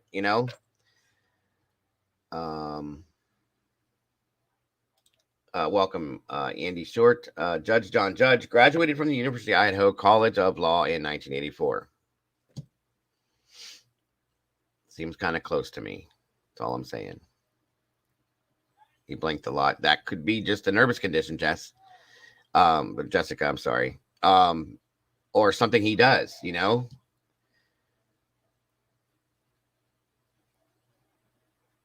I thought he looked tired and pale. He did look a little more white, but he hasn't been outside. So, we don't really know what Brian Koberger looks like in a regular basis, the way he lives his life, other than what we've seen. So we can't really tell that.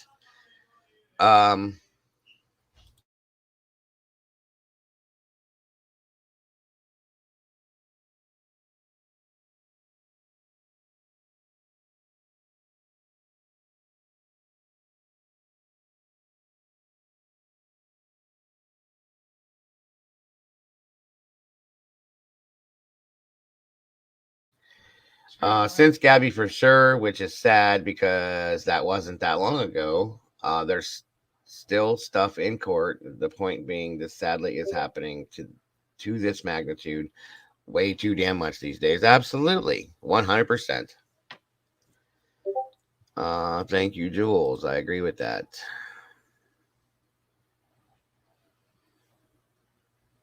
I had thoughts back here a while back and I completely lost them, guys. I'm sorry. A lot of people noticed, welcome Tiffany, that he had if we are watching everything he does, all of us are. We're watching his body language if we can, things like that. It was noticed that, you know, when Maddie's name was mentioned, he shifted in his chair. It was noticed that when he misspoke.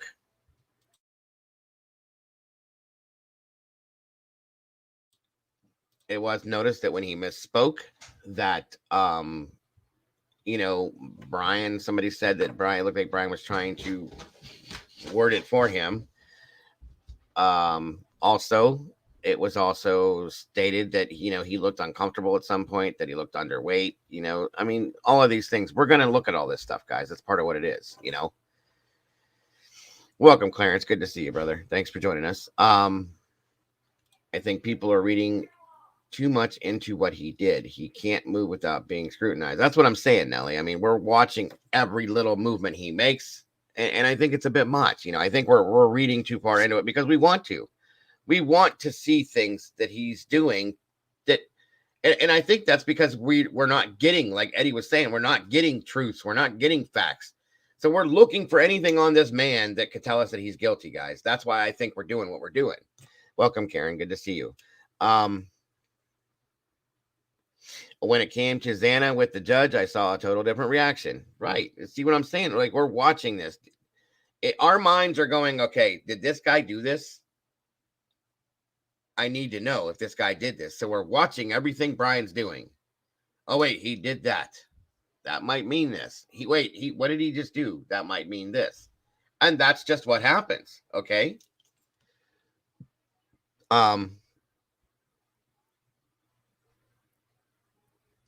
Where are we at here, guys? You guys are throwing out some really great comments today, and I appreciate that.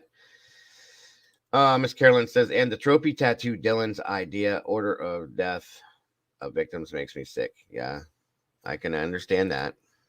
I can. Absolutely, Tiffany, I get it. And somebody made a comment a ways back. One moment, guys. Hello? Hello? Nope. Okay. That's what I thought. I have to check these calls to make sure it's not one of you guys. Somebody said a ways back in chat, and it's something I wanted to make notice of again, because it was something that was, it should be important. Okay. Somebody, and I've said this from the beginning too, that I've, you know, going all the way back to the timeline, this man went into the house, and in 9 minutes, he unalived 4 people, boom, boom, boom, and he left. No, okay. We know that I don't agree with that. You guys know that. Most of you guys don't either, okay? He went in, if he did this, we'll just put it this way. He went in. One second, everyone. There's noise going on in the background.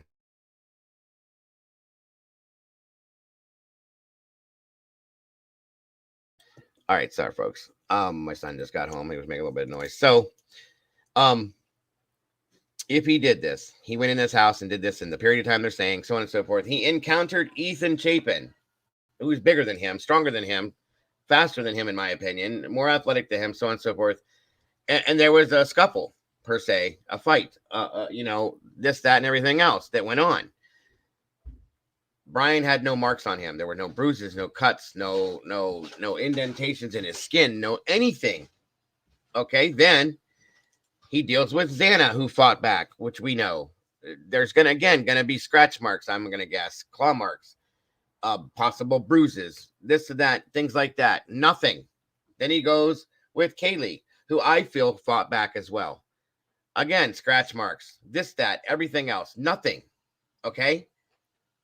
I think the only person that may not have given him a run for his money if he did this again is Maddie Mogan. That's just my opinion again. The man has not one mark on his body, guys. Nothing. There's no cuts. There's no bruises. There's nothing, guys. Scratches. Girls have nails. Women have nails, right? You don't think somebody doing this or this is going to scratch you. There were no cuts on his hands, his arms. We looked for him. Indiana State Police probably looked for them. Nothing. There's nothing.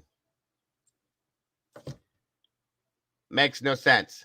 No sense. These are the things I'm talking about, folks. I'm just saying. It bugs me.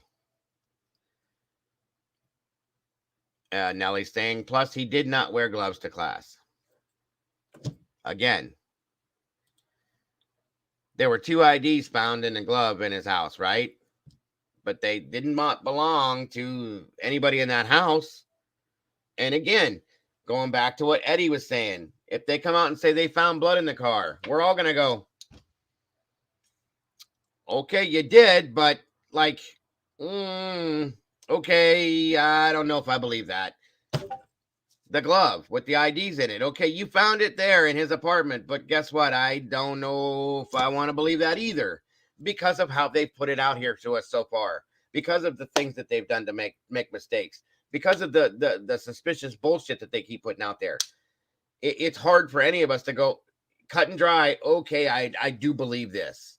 And people are saying, well, it has to be Brian Koberger. They don't have anybody else in custody. So why does that make it have to be him? I don't get that. I just don't understand that. And that's the other one. Thank you, Andrew. These little things are the things that people keep forgetting. Brian had an appointment to get his hair cut. Did not miss it. Brian had a doctor's appointment. Did not miss it. And I'm gonna venture to say that if he went into the barber to get his hair cut with what just happened and he was covered with bloody cuts and scratches, somebody's going to notice it. I'm pretty sure they talked to that woman too. Same with the doctor. I'm sure they talked to her, that doctor too. Did you see anything? Did you notice anything? How was he when he was with you? How did this go down? This is what they do, guys, but I'm just saying, nothing. That's all. That just bugs me. You know what I mean? Let's see. Harlot, welcome, by the way, hon. Doubt he was wearing shorts and short sleeves to school during winter either. Well, that's a good point, too. So only hands and face would be visible, most likely, and could have been smart enough to wear gloves knowing about slippage. Very, very true. Guys, like I said, this is all speculative. Nothing I'm saying is true. I'm giving you the things that bother me. When they did the stops in Indiana, you could see his arms. There was nothing. You could see his hands. There was nothing. If he did this is what he used to do it, guys. There was nothing on his hands. Were perfectly clean and clear. His face had no marks on it. Not one. Okay. And scars and cuts and bruises, they don't heal that fast, folks. They take some time. Okay. I don't know, Miss Christine. She asked if they can get a haircut in jail. I'm sure they can. Welcome, by the way. It's good to have you here. The coroner said they were all in their beds. That was also false. They just made it up as they went along, in my opinion. I can agree with you on that one, Nelly. In the beginning, yes. Let's see here. Jules is saying, even in a mask, killing 4 people, you'd have something on the eye area of your face. Correct. No way he wouldn't have. I agree with you. In your hair. In your, I'm just saying, guys. I agree. He had on a COVID mask, supposedly, or allegedly. Yes, he wouldn't have got his face clawed up. It went. You still have all this here. The mask could have been ripped down too, Miss Potts, or is that Annie? I believe. I'm just saying, like, these things could have happened. Bongo, the twerking money dog. Welcome. Good to have you here. I need to be let out or I might pee on the carpet. Right. Thanks so much for that, Bongo. And thank you, Miss Brandy. I appreciate that, guys. Again, I am fully crowdfunded here. It's up to you guys what you'd like to do, but there's some links there, guys, if you feel generous enough to want to donate to support me, and I do appreciate that so very much. The coroner in the beginning, guys, I can't even talk about her. I have issues with her left and right. And that's the thing, guys. Clothes would have been being grabbed at, even in a full-on outfit. There would be injuries. I mean, women have nails. I guarantee you, in fact, I know they did, that Kaylee and Maddie had nails. I saw them in their pictures. I'm not sure about Xana, but I did see them. If somebody's coming at you with a knife hurting you, you're going to get strong. You're going to be strong to fight for your life, clawing and grabbing and pulling and twisting and turning. I'm just saying, those are the things that I've had issues with, because he had not one mark on his body. Not one. It doesn't make sense to me. I can't make it make sense. I've tried. I'd love to know the reason why Ethan has a secondary coroner's report. Good point. I would like to know that too. Only Ethan too. Why is that? And I've never seen for any of the other three guys, just him. It's a good point. Xana's dad said she fought. I guarantee you she did. From what we understand, she fought so hard that she almost lost her fingers, guys. That's a lot. That's a whole lot. Thank you so much, Eve. I do appreciate that very, very much. First super chat of the day. You are amazing. Thank you very much for that. Very, very much.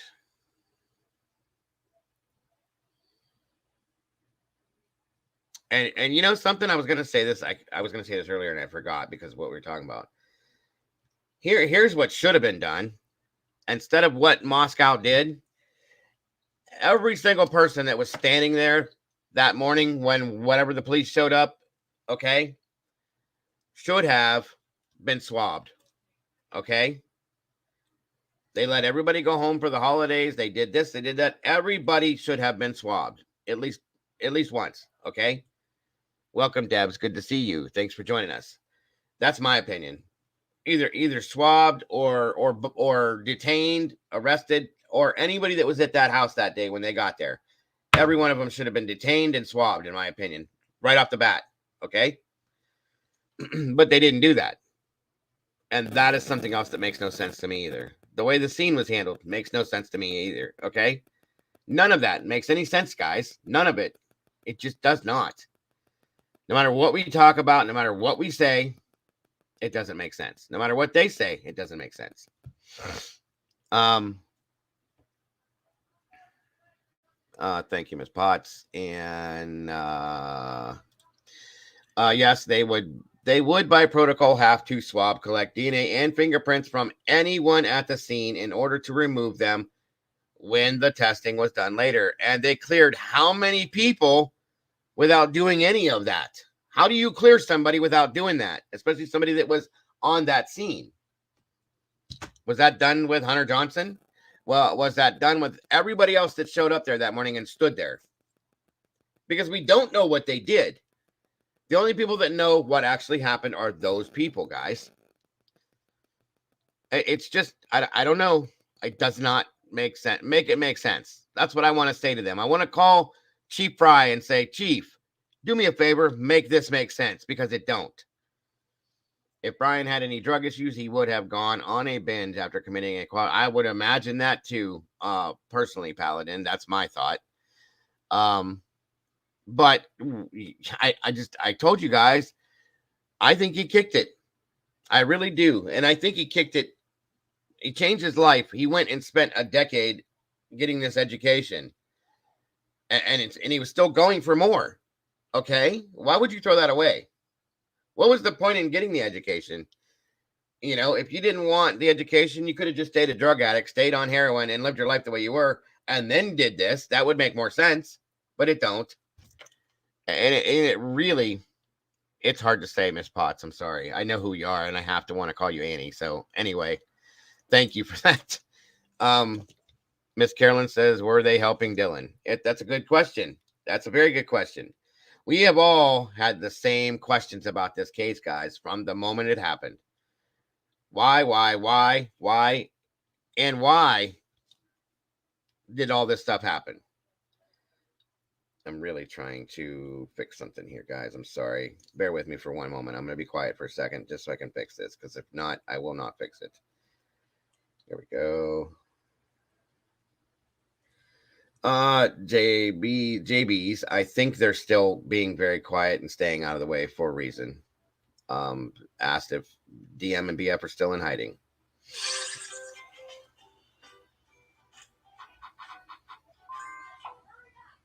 Okay.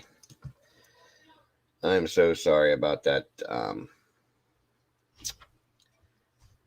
Where did it go? Where did it go? Hold on 1 second. I owe this to ya.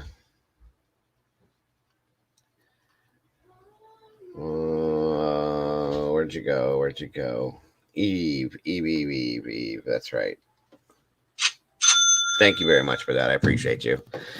Again, very, very much. Okay, guys, back down to the.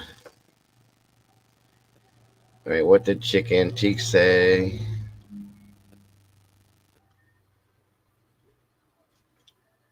I missed it, I guess.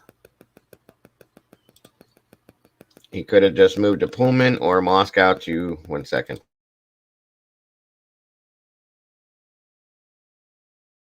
By the way, I screwed.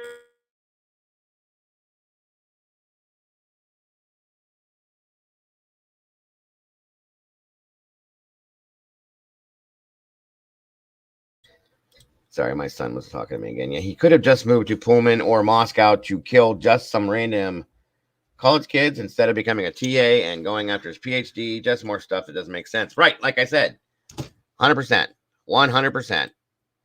And they don't want us to understand this, folks. That's another thing you got to understand. They don't want us to understand. They don't want us to get it. They don't want us to know. If they did, they'd put things out. That's all I'm saying. Um, um,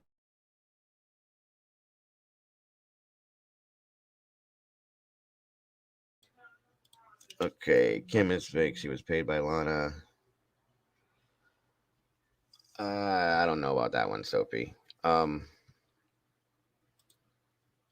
that's your opinion, and I respect it. You have that right.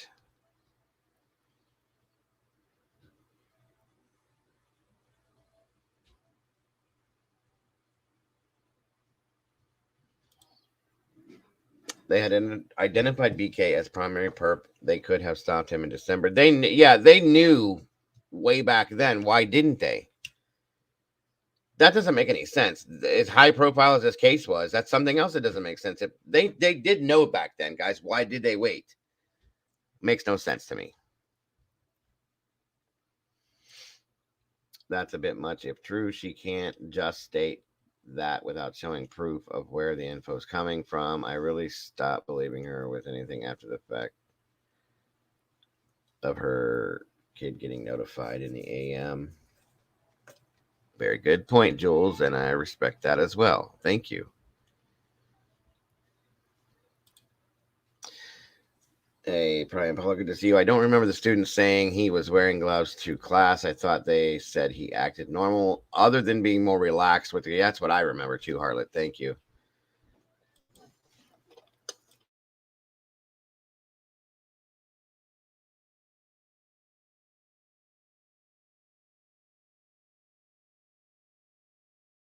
Let's see, Paladin. I will never understand why he wasn't taken in for questioning. Did they purposely? Right. Nobody will, Nelly. That's something we've all been asking. Like, why? Why did you not do that? And I still to this day, I don't care what anybody says, and I'm not trying to be a conspiracy theorist, but I do not believe that the two stops in Indiana were not related. I'm sorry, I don't. I can't. It just doesn't make sense. I have 100% proof, or not proof. Sorry, I don't have any proof. I have 100% in my mind, pure thought that was all related. You're okay. Nelly, no worries. Okay, Chick Antique is saying, trust me, we caught Kim in a lie when we found her 12:30 News Nation interview. I think she's getting nervous and I think they're so.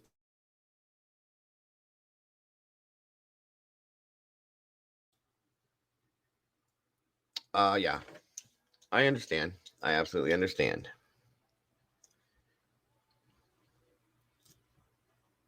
Everybody has the rights to their thoughts. I respect that. Okay, Eva Bell, I was absolutely not paid by Lana or anyone. I'm not yelling. You're okay. When people are talking about you, you have the right to express your feelings about it. I get it. I didn't know that was you, but I do now. Um, just everybody stay calm, bring it down a little bit. Like I said, I don't want everybody to get upset, and we know that that's her, so let's not attack her. Um, that's why I had said I don't believe any of that by any means whatsoever. I never did, but everybody has the rights to their thoughts, their opinions, and their theories on different things. I get it. I do. Um, I personally feel that, Kim, per se, whatever name we're going to go with, was every time she was on a panel, or every time you were on a panel, since you're sitting in here, that you were nervous. That's a lot of pressure. You had people coming at you, questioning you, asking you this, that, and everything else. And it has a tendency to make people hesitate, stutter, do this, do that, maybe lose track of what you're talking about. So most of the stories that we're talking about stayed pretty much the same, in my opinion. You know what I mean? So that's me, though.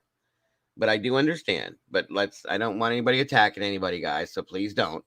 Let's respect each other's space and each other's opinions and theories, please.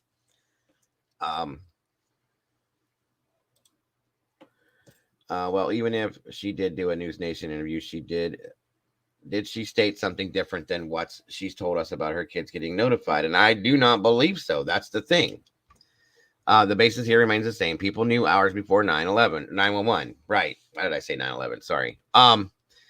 Those are facts. And everything that has been talked about from that situation has been kind of, brought to the surface as a fact.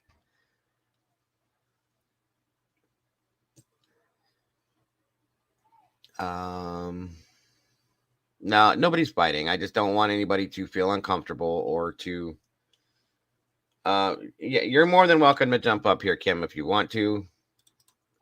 There's a link right there. I've always told you my platform is open for you to be able to speak your voice, and you are absolutely allowed.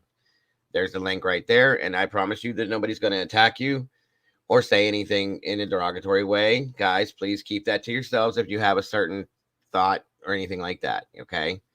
As far as express your thoughts, your theories, and your opinions. Please feel free to do that. Just don't, go at her and attack her is all I'm asking. Yeah, just click that link there in the chat there, Eva, whatever you'd like me to call you. You're more than welcome to come up here and voice what you need to say. Here we go. One moment. All right. Hello? Hello. How are you? I'm good. Can you hear me okay? I can hear you fine. Can you hear me fine? Yes, ma'am. Thanks for joining us today. I appreciate it. I did not know that was you, but well, my family's insisted that I change my names periodically just for safety's sake. no, I do it when I think about it. I get it. And I usually tell people, or they can figure out who I am. I mean, people text the same way, they speak the same way. So right. Right. And I thought I told you yesterday when I did it, but maybe I didn't. So I apologize for that. No, I really okay. want to be clear here, because I know somebody said that about Daniel paying David or paying whomever, and Daniel got up there with I can't remember his name, JD. I think he's a cool guy, but anyway, he got up there and said, nobody, I haven't paid anybody. I don't pay. Oh, he paid an actor once, to be honest, on his his show. Right. But that was it. But I have not been I have not asked for money. I have not been asked or offered money. I have not in any way, shape, nor would I. Casper West made a illustration about of me, and then there was a phrase that the stitches get snitches, and Publicly Buzz said something on their show that they should make t-shirts or do something and cut me in, and I said, I don't want anything. Do whatever you want with any of those. Do whatever you want with anything. I'm not here for money. give it back to, I don't want anything. So I want, and I just wanted to be clear. And I want to let me clarify that she's never asked me for a dime, folks. I've never offered her any money either for the last time she was up here. I know Jules never offered her, Saluthy never offered her any money. So as far as this channel here goes, that's never happened. I believe almost everything I should say that Daniel says, and I agree with that as well. And that's why I brought her up here, because he had vetted her, guys. So that's I can agree and verify that. So sorry for interrupting you. I just wanted to make that known. No, yeah, thank you, and I appreciate that. And the thing is, and it's just, it's just not about money. This is about about safety and justice. And I do understand that people think that I can be talking and get distracted, but I also have to watch my tongue, and I have a tendency to talk, and I can talk and it falls out of my mouth. So Right. that's not good, and that's not fair, and that's not fair to the families. So I'm really cautious about what I say, and I'm not an expert in public speaking or any kind of thing. And this is a big forum, and I really don't care about people coming at me, because I just really usually scroll past. If I find something extremely egregious or offensive I think is bad for the families here, I'll correct it. But otherwise, say what you will about me. If you don't believe me, I'm okay with that. Here's the thing, though. I don't like that, and at least not in this channel, because I control this channel, and I don't like it because, as I told you the first time I spoke with you, before you even came on my panel the first time, I feel that what you do is very courageous considering the situation. And you have you want the same end result that we all do, at least that I do, and that's true justice for these families and these kids. And you safety for yourself and for future safety of these kids, because that's what it's about, guys. So I don't like when people come at you personally. I don't like, at least in here, you know what I mean? If people have the right to their opinions, I get that. And I know you have a thick skin because you've been through a lot. I get it. You've been attacked by multiple people. Right. And you know what? And I will honestly say this too. I've been attacked far less than I've had people say nice things. I don't think I'm brave or courageous. I think I'm just doing what I'm supposed to be doing to get this done. And as far as News Nation goes, the first people I called was the FBI, or I think Moscow police, and wasn't thrilled with that answer. Then I called the FBI. Then I spoke with the FBI for quite a while. And then I spoke with the colleges, the presidents of the colleges, not the presidents, but I did call the governor's office in both states. Right, yeah. And then I went to the news stations, and they just happened. News Nation had Bryant in there. There was Fox had, I don't remember her name, Audrey maybe. And so I would call them. I called them and I told them what was going on, because I felt like nothing was adding up. Nothing was right. They're telling us that we're safe. They don't know why the kids are safe, or they don't know who did it, or they can't validate the fact that they're safe. So that's why I started calling people. They asked me to come on if Chris could ask me a question, and it was a pre-taped question, and they wanted me to answer it a specific way. And I thought, well, that's not what I want to say. And I said to them, she goes, well, that's what we wanted to say. And so I thought, well, I'm just gonna say what I want. So I said what I wanted, and it was just that the kids weren't safe, and what did we want to do? So that was, and then they've called a plethora of times for me to go back on, and I'm like, no, absolutely not. You're covering this the way you want to cover this. You're not actually listening to the facts of the situation, and I'm not doing it. So you know what? I'm not. So but if they were gonna cover, I would talk on any platform that wanted me to talk on a platform that I could talk without showing who I am on it. Not that I'm anybody special. It's just that I still have children and want them to be anonymous. And absolutely. Platforms like yours and like Van Life, who works very, very hard, and it does a very good job, I think, and Lana's and Drunk Turkeys. And Jules and Sleuthie and all of them. If any of you guys had a question for me, I'll answer. I'll answer anybody's question, honestly. I'd even answer T-Revs, because I don't have, this isn't about me. It's not about anybody but these 4 students and keep getting safety back. So people don't have to agree with me. I may sound like I'm rambling. I may sound like I'm excited, but I'm also in the middle of a real life too that I'm. And that's I understand that 100%. And I watch Daniel, Mhm. and I understand now at this point, and that's what I try to do with you as well, is to kind of Mhm. keep grounded Keep me when in you my start. rest. Yes, to keep you when you start to talk, kind of keep you Yep. grounded because it is nerve wracking, folks. It very much is. I Right. couldn't do it in this situation. I Right. get it. So, I did Mhm. want to ask though, Jules, as you had spoken with Jules before, had Okay. asked if you could clarify if you had stated that basically the way she's asking it. Can you clarify if you stated that Bethany drugged Ethan because she literally never heard that before ever? Um, I have stated that. Okay. Is I that have something stated. that you feel strongly about? I actually feel now. I'm not. I People can be wrong. Information can be wrong. So just take that. But my Absolutely. understanding is that yes, and I think as these kids are home from school and more home with their mothers, and kids are starting to come out more, there's more information that I'm seeing come out, and I feel pretty comfortable that there was that he was drugged. Yes, I think they didn't want him awake. I don't think he was intended to be harmed, and I think Bethany delivered it to him at Sigma Chi. Is my understanding of what took place.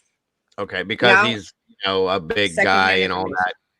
Okay. Right. Well, it'd I be got like, it would be like when it would, and I don't know, maybe they roofing was a huge, it's always been a huge thing, but it was a very big thing the last years of school, at the school, both schools. And I don't know why, but a huge thing. So you think if somebody's giving him a roofie, they're not considering his weight. They've never had, most of them haven't had children, right? They don't know that certain dosages are for certain weights. So he probably right. was under unfortunately, which is a terrible thing to say, under roofied or maybe over, but under probably because of the size Right. he woke up. Right, If he had right. just No, I stayed understand. asleep, So that's what you're I saying mean, that it was like a roofie situation? I don't know what it was. I think it was something just to knock him out so he didn't wake up. Okay, and then somebody else told you this, correct? Correct. And it was Okay. not my daughter. Okay. Gotcha. Gotcha. Just to verify, I mean, since you're up here, you don't mind Yeah. answering a couple questions, I right? don't mind answering any questions, and if I can't, I'll and I stopped, and I'm always gonna throw something up, I'll Yeah. just stop myself, right? Yeah. Well, and Yeah, here's I'm the thing. I'm happier with you asking me questions than me going out on my own, to Awesome. be That's great. honest with you. Here's the thing. Yeah. I'll Yeah. give this up here. If you have a pen and paper, you're welcome to. That number right there that's scrolling on the ticker on the bottom of the screen where we're at, Yeah. 234-703-4047. If you ever want to talk to me like in private about certain things, you have the right to do that. Oh, And sure. and very, very open for that. I will anything we talk about in private, it stays private with me. That's who I do that always. So Oh, just give okay, you that option. perfect. Yeah. Okay. What was that number again? I don't have my Okay. It is contact. What? 1 second here. It's 234 Okay, 234. Okay, 703 703 4047. 4047. Perfect. Yes. I All right. absolutely will. And then when I call you, I'll give you my number. And if Jules wants to call me, if you feel, if I'm calling you, then I trust you. And just like I trust Daniel and Nana, Daniel gave Olivia my phone number but Right. he asked first, and I'm fine with that. My Yeah. purpose is solely to not be known, but to make information known. So, Right. I mean, and And I I would, and absolutely you're, respect and I'm going to tell you something else that's come to light today because I feel like it's a really, and I've asked this question on in the chat. There was and so Van Life this morning had a post about a young man from UC Davis who was just arrested, is in custody, I think from today or yesterday, for that. stabbing 3 people. Yep. And so there's a Reddit out there, which is gone now. I think it's Reddit, but it could have been, I probably got it through the Washington State University parent site. But Right. once your kids are out of school, you can't be on there anymore. So of course, Uh-huh. on graduation day, I pulled out. So I can't even go back in the history and look. So I'm not sure where the information came, but I think I tracked it down on Reddit. And this guy from Sigma Chi at University of Idaho had a theory, and their theory was that because Moscow is known to be and this is their words, not mine, just so you know, known to be racist. Okay. And a Sigma Chi student was found hanging at UC Davis. I guess it was UC Davis, or a Sigma Chi, a black man, young man from a Sigma Chi somewhere was found hanging in a basement and abused, and it was called a suicide. It was a few years back. I'm not sure Right. what school it was at. So they're thinking, and then there was a Black Lives Matter flag hanging. Yeah. Okay. That they had, their theory is that, well, we were playing UC Davis that night. It was probably them. Okay. So Okay. I actually replied to that post to them and I said, wow, guys, wow, way to make a bad situation worse.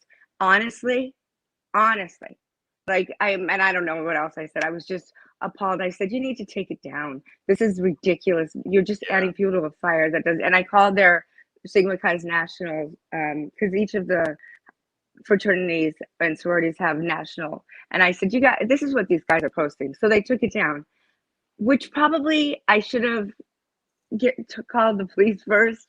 I didn't, I just thought they were just, what I The mean? heat of the Whatever. heat of the moment. Yeah, I get it. The heat of the Yes, moment right, situation. I right, understand. you're right.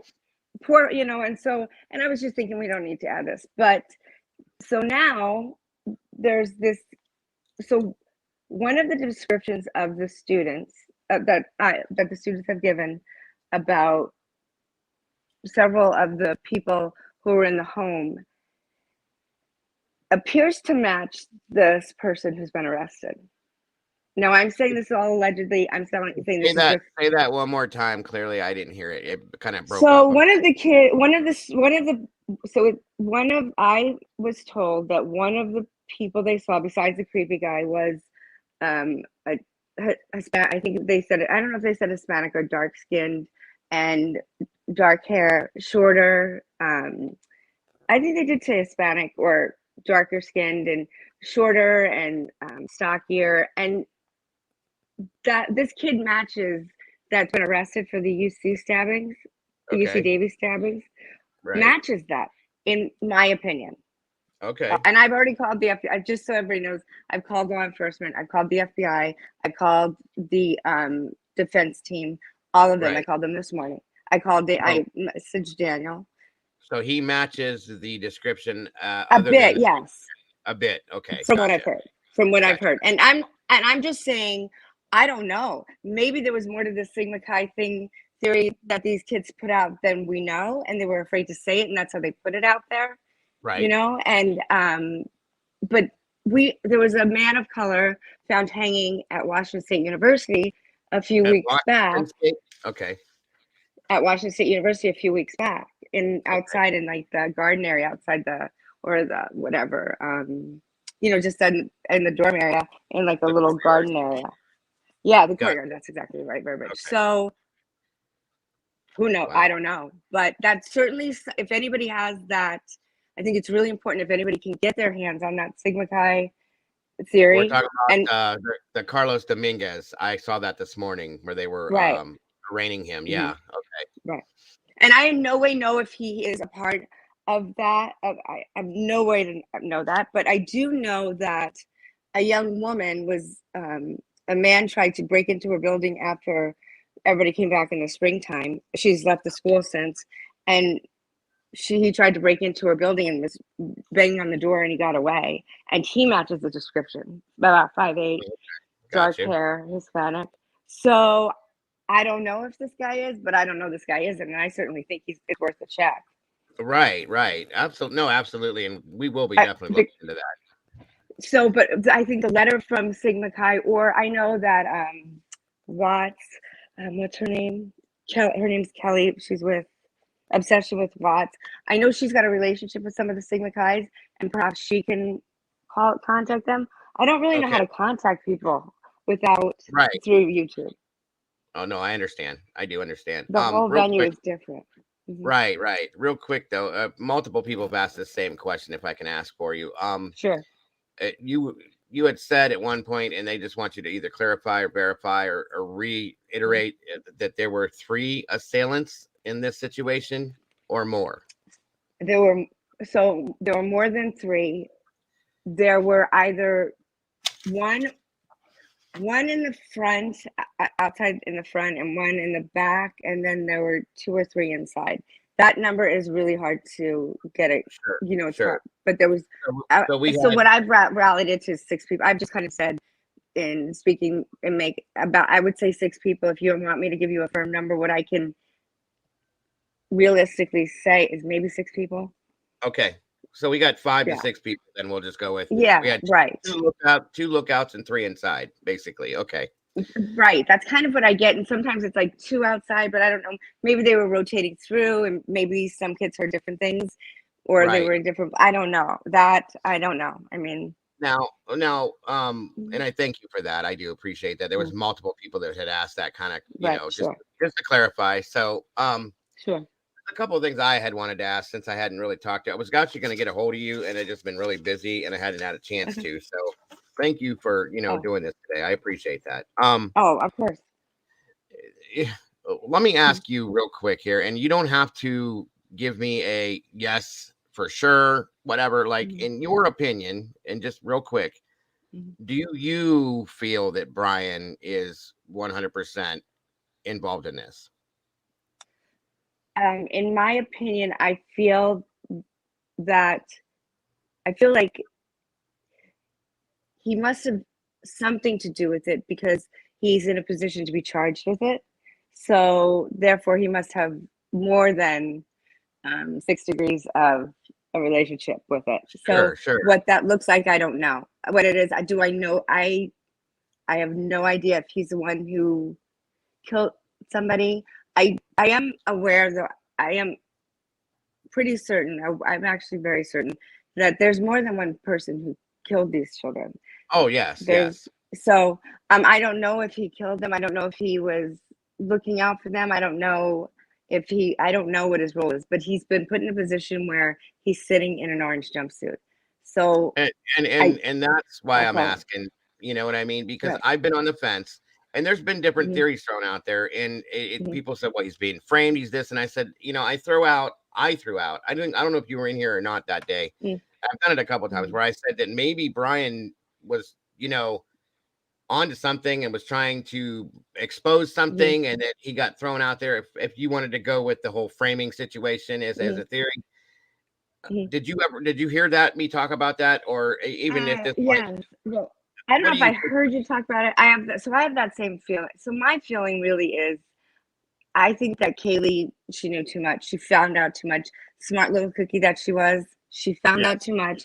And I do think that perhaps she did form a friendship with Koberger, not romantically, but because she could pick his brain. Because of his background, right? Yes, right. She could pick his brain. I mean, that was my, that was my first instinct. My first instinct was, oh, well, of course, because she could pick his brain and solve crimes. That was her thing. Sure. And she cared about people. So do I think that he maybe discovered too much?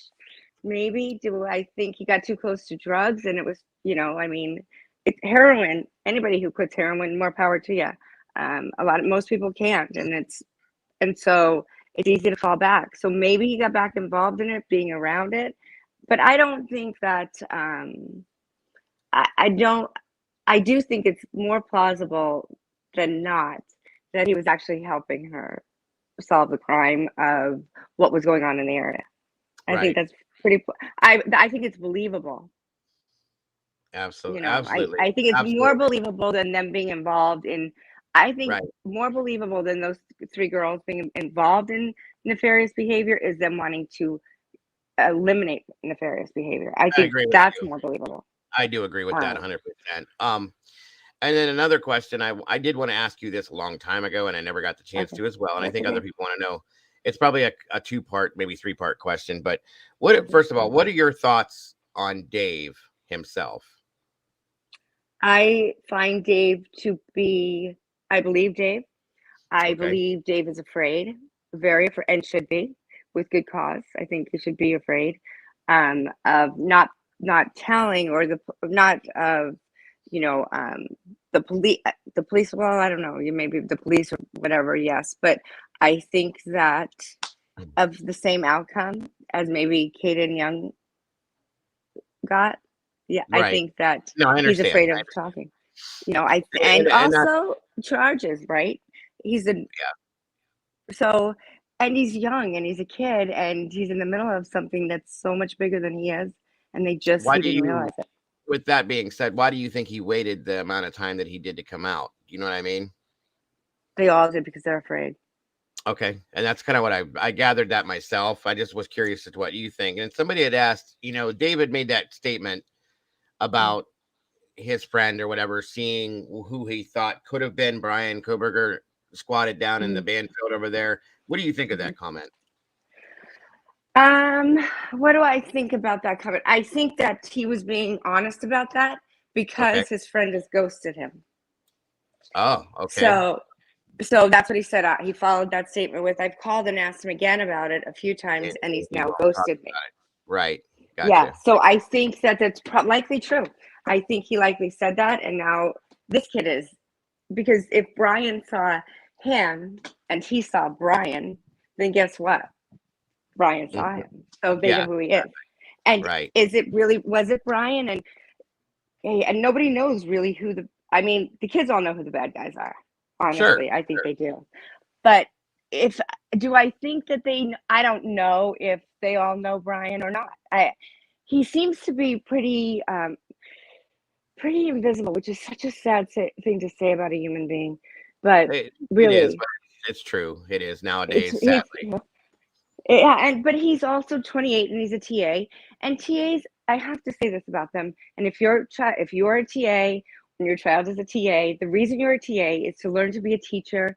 And once you're in the beginning, you should be proud of yourself. That means you've gotten Sure. great grades, you're getting a PhD, you got a lot of ego, you do know a lot more, probably more than your professor, and you carry that ego. Being a TA is purposeful, and it's to teach you how to be a good teacher or a good professor and not an egomaniac. So I, I don't, Right. I've never known any one of my 7 children to like any of their TAs. Or, you know what I Absolutely. mean? They It's just they part it's often just there like with yeah, attitude. right. I mean, as a teacher, we don't typically like teachers too often, especially, it's just I get it. I get it. I get it. Right. 100%. And when you're young, right, you're not, you don't have the wisdom or the kindness yet. I think those things are that you grow into that, right? You grow into being kind is better teaching, a way of teaching than, expecting. So the kids didn't know, he did everything they've said about him at Wazoo. I will really go to town with. He was not fired prior to being arrested, or the school lied to me. I didn't think he was So either. Um, that school said that because I called on January 3rd because the school was obviously closed until the kids went back to school, and I said, so you're telling me my kid's going to be sitting in a classroom next to a guy and who's vetting your teachers? And they said, I said, what's happening? And she goes, we're having a meeting about it right now. And I said, so, like, did you know? Like, what did you know? And so he wasn't fired until then. right. And he still has his Yeah, apartment. Him leaving, the kids have to leave their dorm rooms clean. They'll come right. through and make sure your garbages are out. They'll make sure if you have a bathroom in your dorm, in your actual room, that they're clean. And you'll get fined over break if they're not, because a lot of times you'll come home from break and you'll have a new roommate, Right. especially over the Christmas break, because a lot of kids move into Absolutely.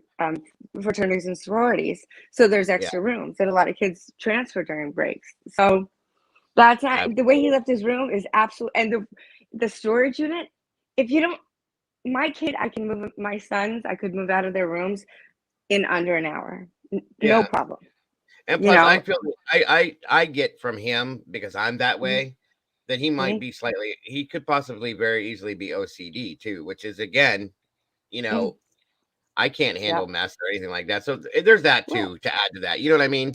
right. But another question, Kim, that they had wanted to know. There was a conversation about Elantra in your Uh-huh. driveway personally. Mhm. If you could explain that possibly. Well, I have my son. I was unaware drives a Sonata. I didn't know nobody drove. I don't handle the cars. My husband does.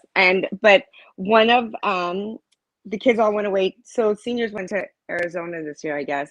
Yeah. And there was a student whose Elantra was in my driveway, and I was I took the kids to the airport and I came back and I'm like, huh, well, look at that. Right.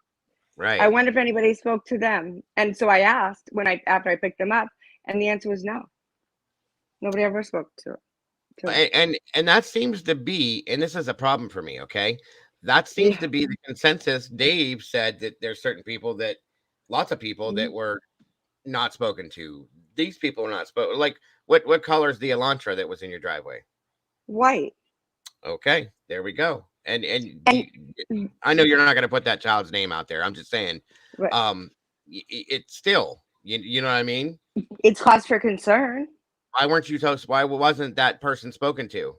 If that's in a Right. white Elantra, that again, these questions are Right. what makes us all feel the way we do. So yeah, Exactly. And you're expecting these kids to watch the news and know what's going on. The reality is the kids there know less than we do they as don't far as care. what's going on in Right? the news because Yeah, they don't have TV. they don't care what's on the news. They're partying. They're They don't having watch. fun. Right. And if They're they're living their. streaming something, yeah, they're It ain't gonna be streaming. the news. It's not gonna be the It's news. Okay. no, definitely not going to be the news. And they're getting And their alerts, right? But they're barely reading them. right. And They don't pay attention. and honestly, if you have that child that does watch the news and is watching this, I want to meet him because I want to ask him what the hell's wrong with him because that doesn't make sense. Do you know what I mean? I Not at know, that right? age, it just doesn't. Not in college. Get out of here. That don't make no sense at all. No, Sorry.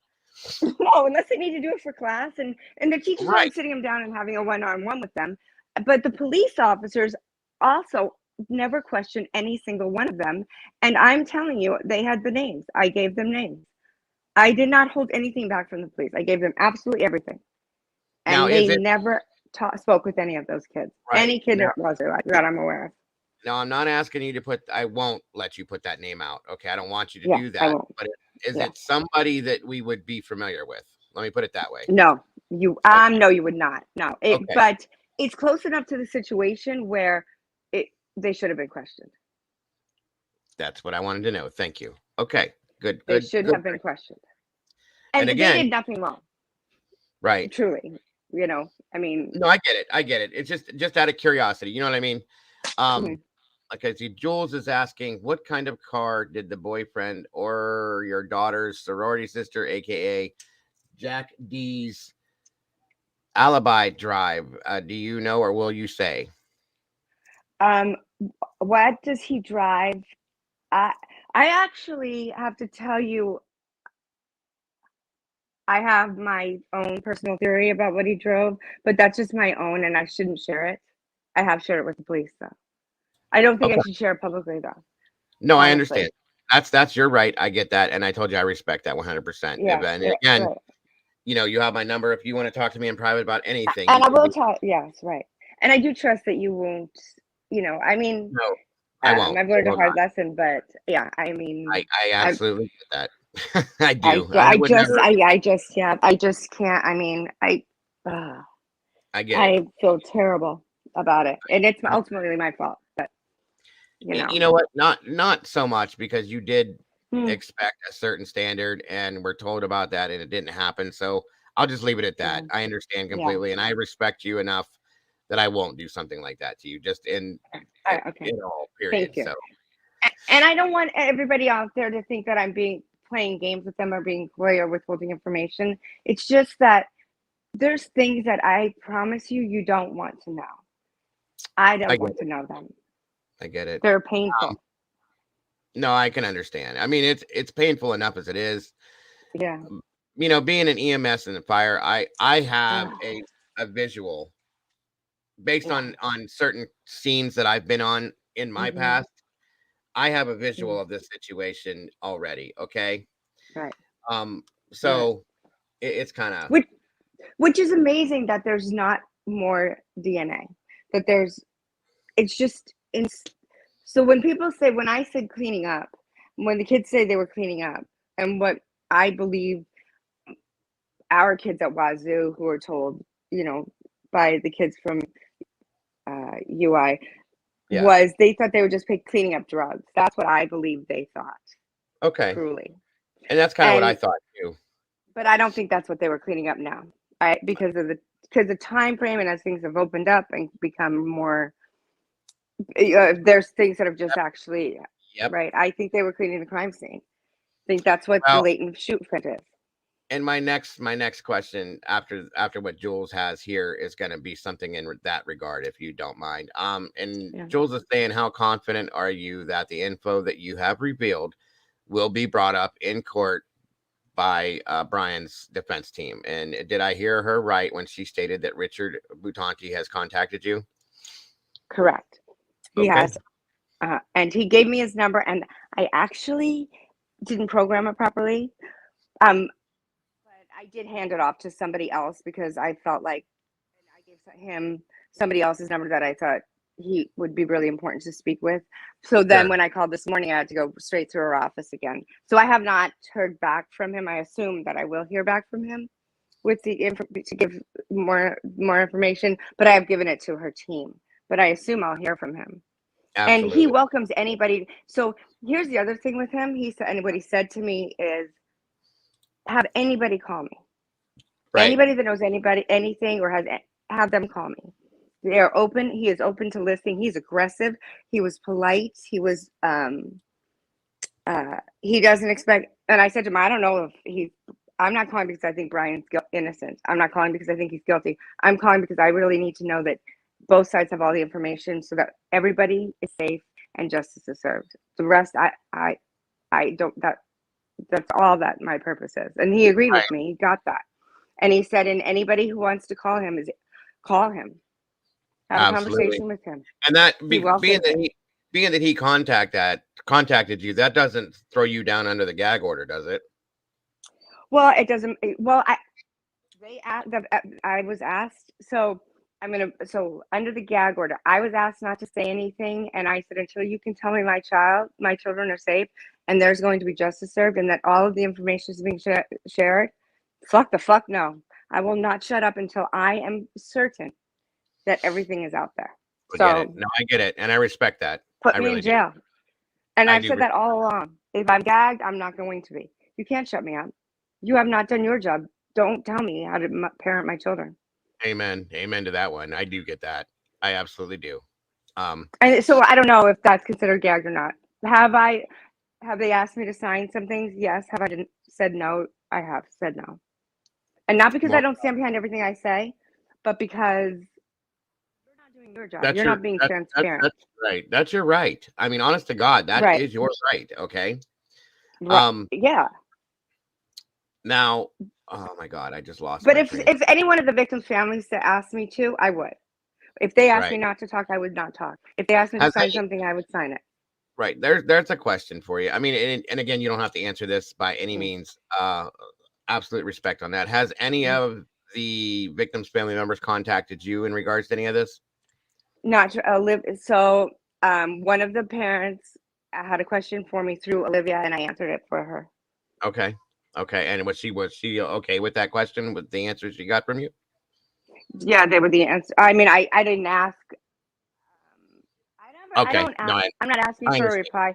I'm giving the information that I have, and sometimes it is tied in theory with just being a mom and thinking something's not right, it's not working, it's not clicking, which I try to stay away from, right? Because Daniel's worked with me on this one, but it's hard to because there's more to that story. Like there's more to it, you know. And the police, I don't feel, are doing that. They're taking it as this is it. This is good enough.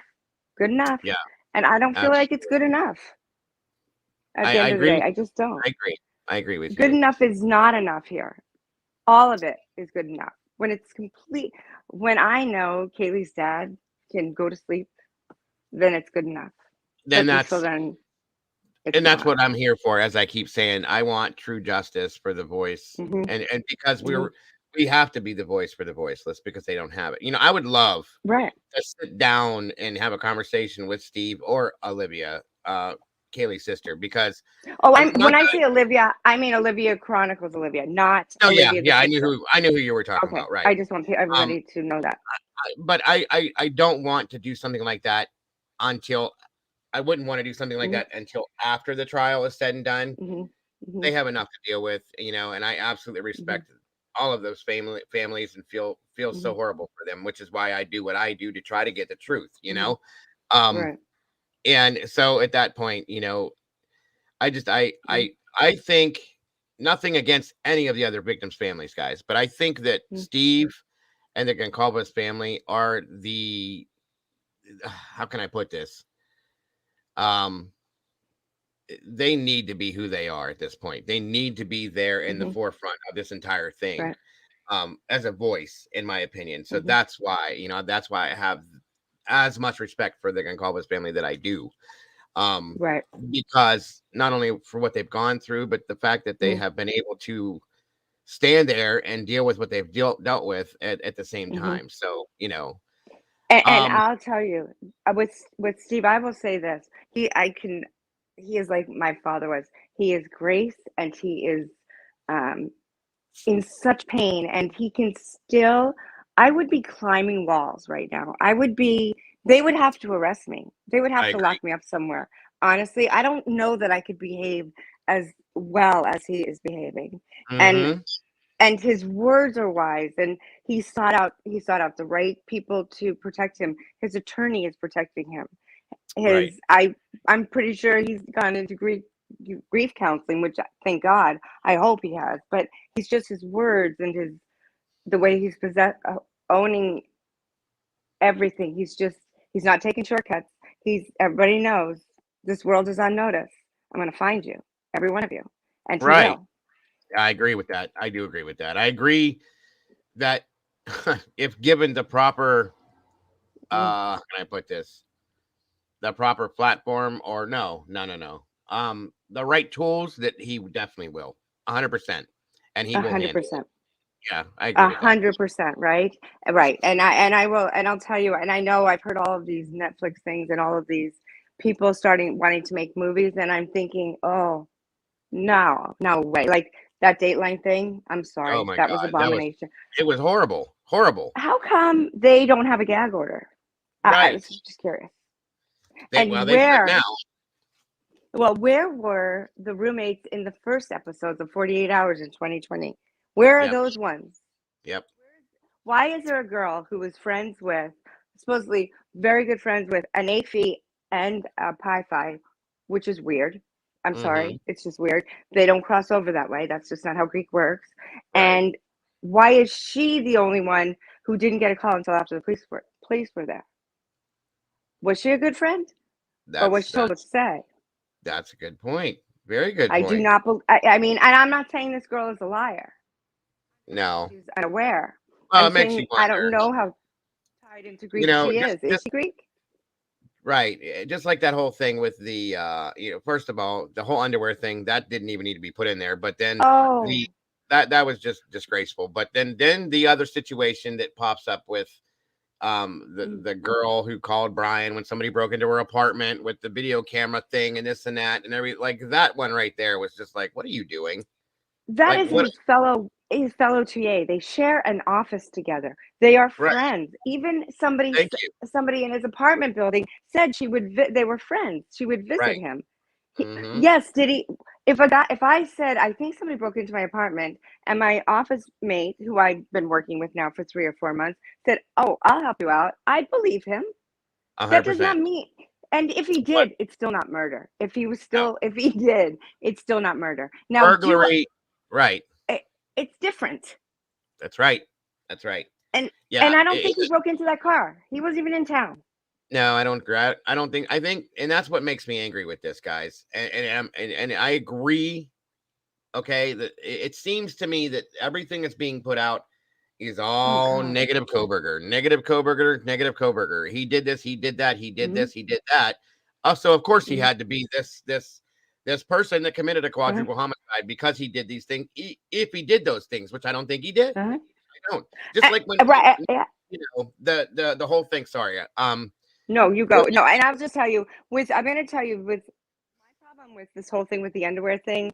And there was another incident around the corner where a girl's board, her her board or whatever was stolen out of her car that she had gotten for Christmas, and the police don't take a report. right? Because reports get reported to the college list where you're rated for college ratings. So Right. that's why no reports are taken at the colleges, for the record, even off Greek Row. And also, no fingerprints were taken. Yep. Nothing was Yep. stolen. The Right. guy was looking for money. He was looking to buy drugs. Yep. Everybody knows you could buy drugs in that area. There, after the crime, a guy was sitting in a girl's car, and the police didn't print it. They didn't make a report. She and her sister walked Right. up. There's some random guy right by the house after the murders. Exactly. After, and I no remember. prints, I no remember. report. All of there was a gun stolen off out of Pie Caps in at Pullman this year. The number Okay. of electronics stolen, the number of break-ins in the last 2 years on Greek Row is out of control. Right. Out of control. Lock Gotcha. your stuff up, guys, right? And so, Absolutely. and you know, be big kids, but trucks are stolen, cars are stolen. There is a terrible crime problem over there. I'm sorry, it happened And beforehand and where's law still happening. enforcement for this, right? Oh, they're posing with my kid in a college video thing on Yeah. real TV reality, right? Yeah. Right. Are Yeah, you kidding exactly. me? And the kids like him, but so I guess you're popular, but you're not doing your job. Trust me. That's it. My last go around with that police officers was we got 2 months together, so let's Yeah. just do it my way. Then I'll stay out of your hair. Gotcha. And Gotcha. I mean, they're not doing their job. Uh, Somebody's asked me before if I would send my kids there. Not absolutely not. oh I would no. I not don't send my kids over there. and Not for I all feel that's like new center. yeah, I agree. I agree. Another question that was asked about somebody had asked about Justin Olson. He had been arrested again yesterday. But do you have any He feelings on was that?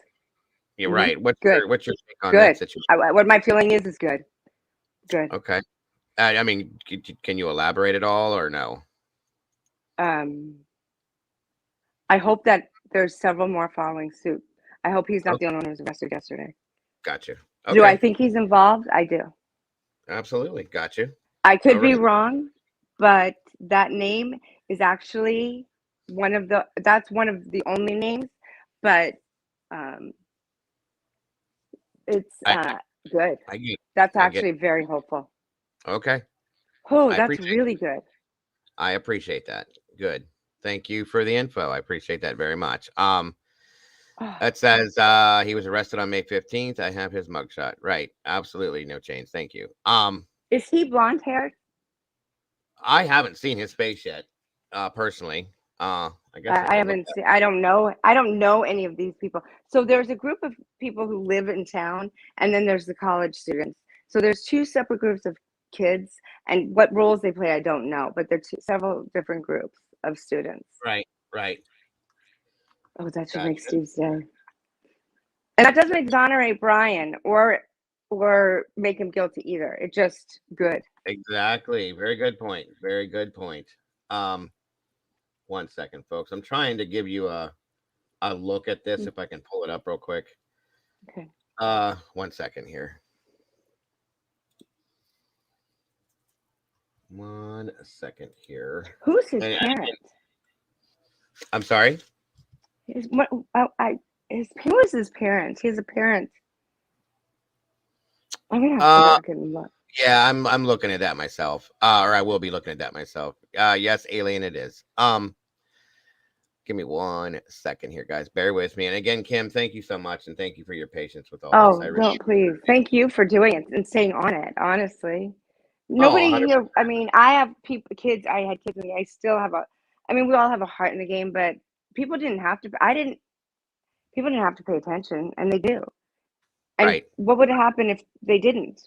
More students would be gone. right, right. I cannot find his face now. I had saw it It's once. okay. The name. I know the name. I that is Okay. one of the only names that that I know. And I will tell you, I guess there's a Philip, and I don't know his last name. That name I've been able to squeeze out of them. Okay. And it's like truly and please understand that these kids are afraid. I'm not defending them. I'm just saying they thought the police were called when Dave said that. it all registered with my kid. Why my kid didn't call 911? Well, she thought they had been called. Okay. They all did, because they would have called, right? He said I would have called my mom, and then I would have called, and she would have said, get off the phone and call 911. And that's exactly what happened when with my daughter, when the washing machine was whatever catching on fire. And so, like, what are you doing? Why are you calling me? Call Right. 911, right? Right. But it was immediate. So they thought that all the authorities had been called. That's what Okay. I think all the kids who weren't on scene believed. Anybody who Gotcha. received a text that wasn't on scene, that's what I truly believe. They just thought they were. Okay. And they So knew the it's background. They knew eventually, they know all of the details, but now, but they didn't, I don't think they did before. okay. I think the kids who were on the scene did know before. Right. Okay. One moment here. I think I might have found it. It's Justin Olson, Olson. Uh-huh. Okay. And 1 second here. There's an echo. I'm sorry, guys. Is it me? No, I think it's because my volume's turned up on my thing and it's coming back through and it's repeating. So, all right, hold on a minute here. That's not the right way or the right one. You still there? Okay. I'm here. Yeah. Can you hear me? Yes, ma'am. Yes, ma'am. Justin Olin. Is it Olin or Olson, guys? Justin Heath Olson. Okay. Gotcha. That's what I thought. Okay. Justin. He's not that old, right? He's kind of, is he that old? He's not old. It's like 28 or 30. I don't believe he is. Yeah. Like that. He's a kid in my book. I'm 48. So to me, yeah. I'm 57.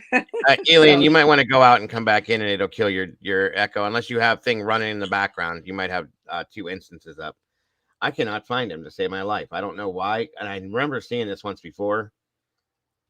Come on, folks. Mm-hmm. If somebody finds it, email it to me if you don't mind. So Jules is saying,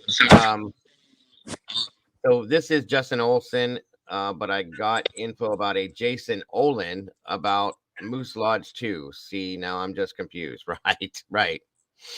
Oh, yeah. So that, I know that I have Justin is so I know about Justin Olson. I know about him. I don't not know about Jason, but I don't know why I would know.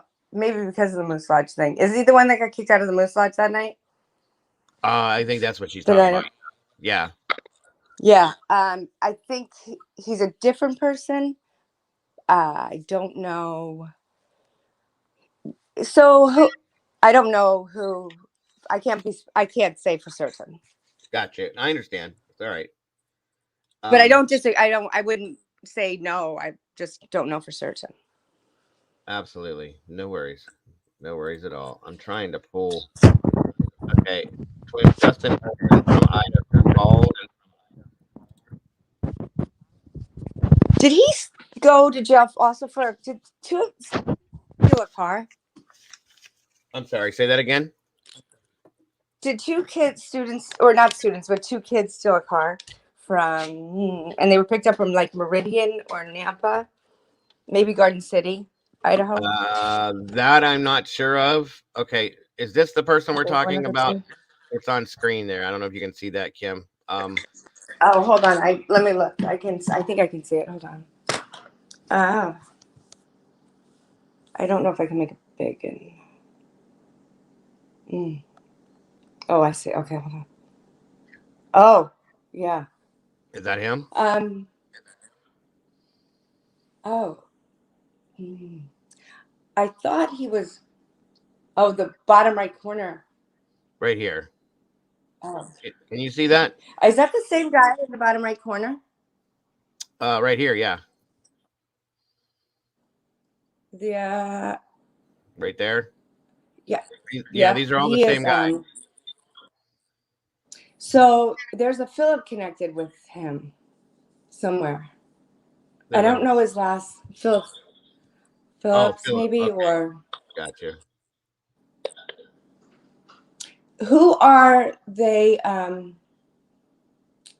Who owns the Moscow Bagel and Bakery? You're talking about Philip. Oh wow, that was way back. Okay, that was talked about in the very beginning of the case. Shoot, he's got a crazy last name. I can't think of it right now. But his parents own a Correct. farm. Right. His parents own a farm, and Correct. oh good lord, I can't think of his last name. I can't either. Uh, Does it begin with an R? I think you're right. Yes. Yeah.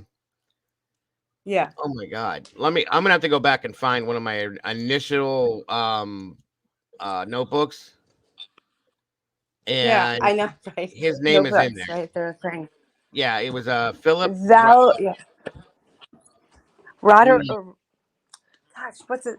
I can't. You know what? I cannot. I think I have it written down too, because as time went by, I thought, I'm gonna forget things, and I was getting more phone calls back and didn't want to forget things, so I started to write things down so I was accurate. But so I could find it too. But well, good. Okay. That's, I mean, Yeah. those are, I mean, that's all I can say is that would mean that information the kids have said has maybe, It's I don't know. I mean, gotten out there. I don't, maybe, yeah, maybe it's being heard, I mean, and I've given the FBI all of those names and all of that information. Sorry, I have to plug my phone in. You're okay.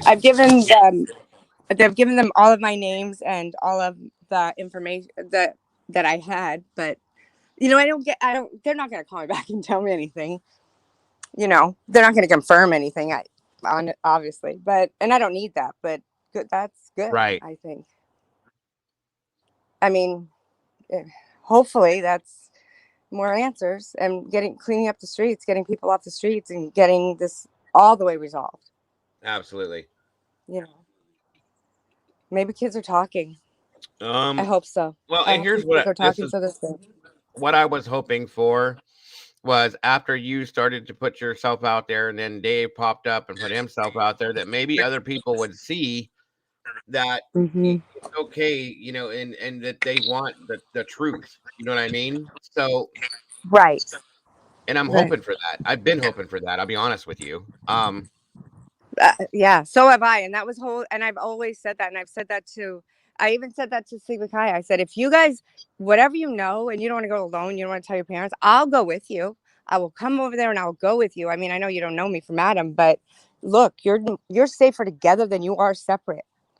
Right. The best you can do is rally together, and your kids, a one-off is just that, a one-off. You'll recover from that. Kids make mistakes. That's why we send you to college, to learn, to grow, to make mistakes, and then to come back adults who can raise adults. Yes, I don't ma'am. know. Absolutely. 100%. That's been my purpose here, and nobody has to like that or agree with that. And I'm sorry if you don't, but that's where my moral compass is leading me. So everybody out there that I've offended, please don't feel offended. Right. And anything you've said to me, I probably haven't read. At the end of the day. Understandable. I just want people to know that it's okay to disagree. Yeah. I did have one more question, and then I'm going to bring this down for today. But I did want to put this out there tomorrow. If you're interested, Kim, tomorrow, if you want to jump up here and maybe do a little more time with this tomorrow, I would be open for that if you're interested. Sure. Okay. Yes, I'm free. Actually, yeah, we're out of the area, so we decided to take the summer away, just awesome. Because there's a lot going on, and so I have nothing but time. Lucky me. That sounds like a plan. Then we can do that tomorrow. I'll be here tonight. Okay. Why don't I call you after? That sounds great. At what time? 12:30. I'll be live tomorrow for 12, starting in between 12 and 12:30, and then we can just go from there. But yeah, you can call me after the fact and set that up and everything. But I'll call you later and set it up. Okay, that sounds great. The last question I have for today, somebody had asked, is it true? Do you know if it's true that the landlord of 1122 son had crashed the white Elantra, or is that just a rumor? I know that it belonged to him. It belonged to the landlord or his son? Uh-huh. Well, maybe he bought it for his son. I mean, my kids, well, my daughter, now that she graduated, bought her own car, but my kids, I don't know. I mean, it's in the father's name. If he has the same name as the father, I don't know. But I know that it belonged to the landlord in some fashion, form or fashion. Maybe Okay. he gifted it to his son. I don't know. Or they have the same name. I don't know if he has a son. I didn't know he had a son. I don't know. But I do Right. know that was his car, yes. Okay. Good. There you go. All right. Well, I appreciate that. Yeah. Okay. Well, again, guys, I need to bring this down. I got to do some stuff today.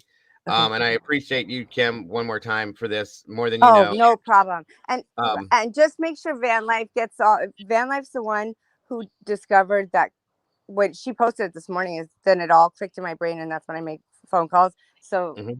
shout out to her. Yeah, she's Good right work here. on her part. Actually. She's in Oh, chat she right is. Well, good now. job. Yeah, she's Good, right good there. job.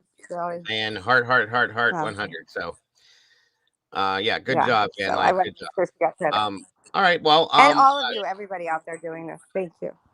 yes. Now, thank you again. It means a lot that you Oh, did this today. And tomorrow, I'm looking forward to tomorrow. We can do this slowly, okay. methodically, and very comfortably for you. Yeah. Um, and like I And said, you keep me can on the call me. rails. Yes, we will keep you on the rails. I promise you that. I promise you that. Like I said, if you want to call me here a little bit later, whatever, right after, whatever you I want to will. do, I'm fine. I'll be open. But take your time. And thank you again, Kim, so much for Okay. being here. I appreciate you. Oh, I appreciate you. Have a great day, everybody. You Thank too. you. All right. Bye-bye. Bye. All right, guys. Let me see here. Where are we at? Okay. Again, thanks so much for having Kim come up and answer questions. That is very much appreciated. Guys, I want to thank you guys all for joining me today. It's been a good show. We got a lot of info and different things talked about that needed to be talked about. And again, join me tomorrow between 12 and 12:30. Kim said she's going to be coming back so we can answer more of those questions that we need to have answered. I just appreciate you guys all being here. I'm sorry, Carolyn. I appreciate you guys all being here with us today, supporting the channel. Just by being here, I appreciate you so very much. Thank you, Tsunami, for that. Anybody that had donated to support the channel, thank you very much for that as well. That keeps me coming to you guys on a daily basis. Guys, please. All right, Jules, I appreciate that too, dear. Thank you for being here today. If you guys would, please leave a comment after the show, if you don't mind, in the comment section. And for those of you that shared this out, I do appreciate you so very much. Guys, do me a favor. Do not change a thing about yourselves, guys. You are the beautiful people, as I say. And I thank you all so much. Don't forget to love yourselves and to love each other, guys. And I promise you, I will see you on the other side. Have a great one. Bye-bye.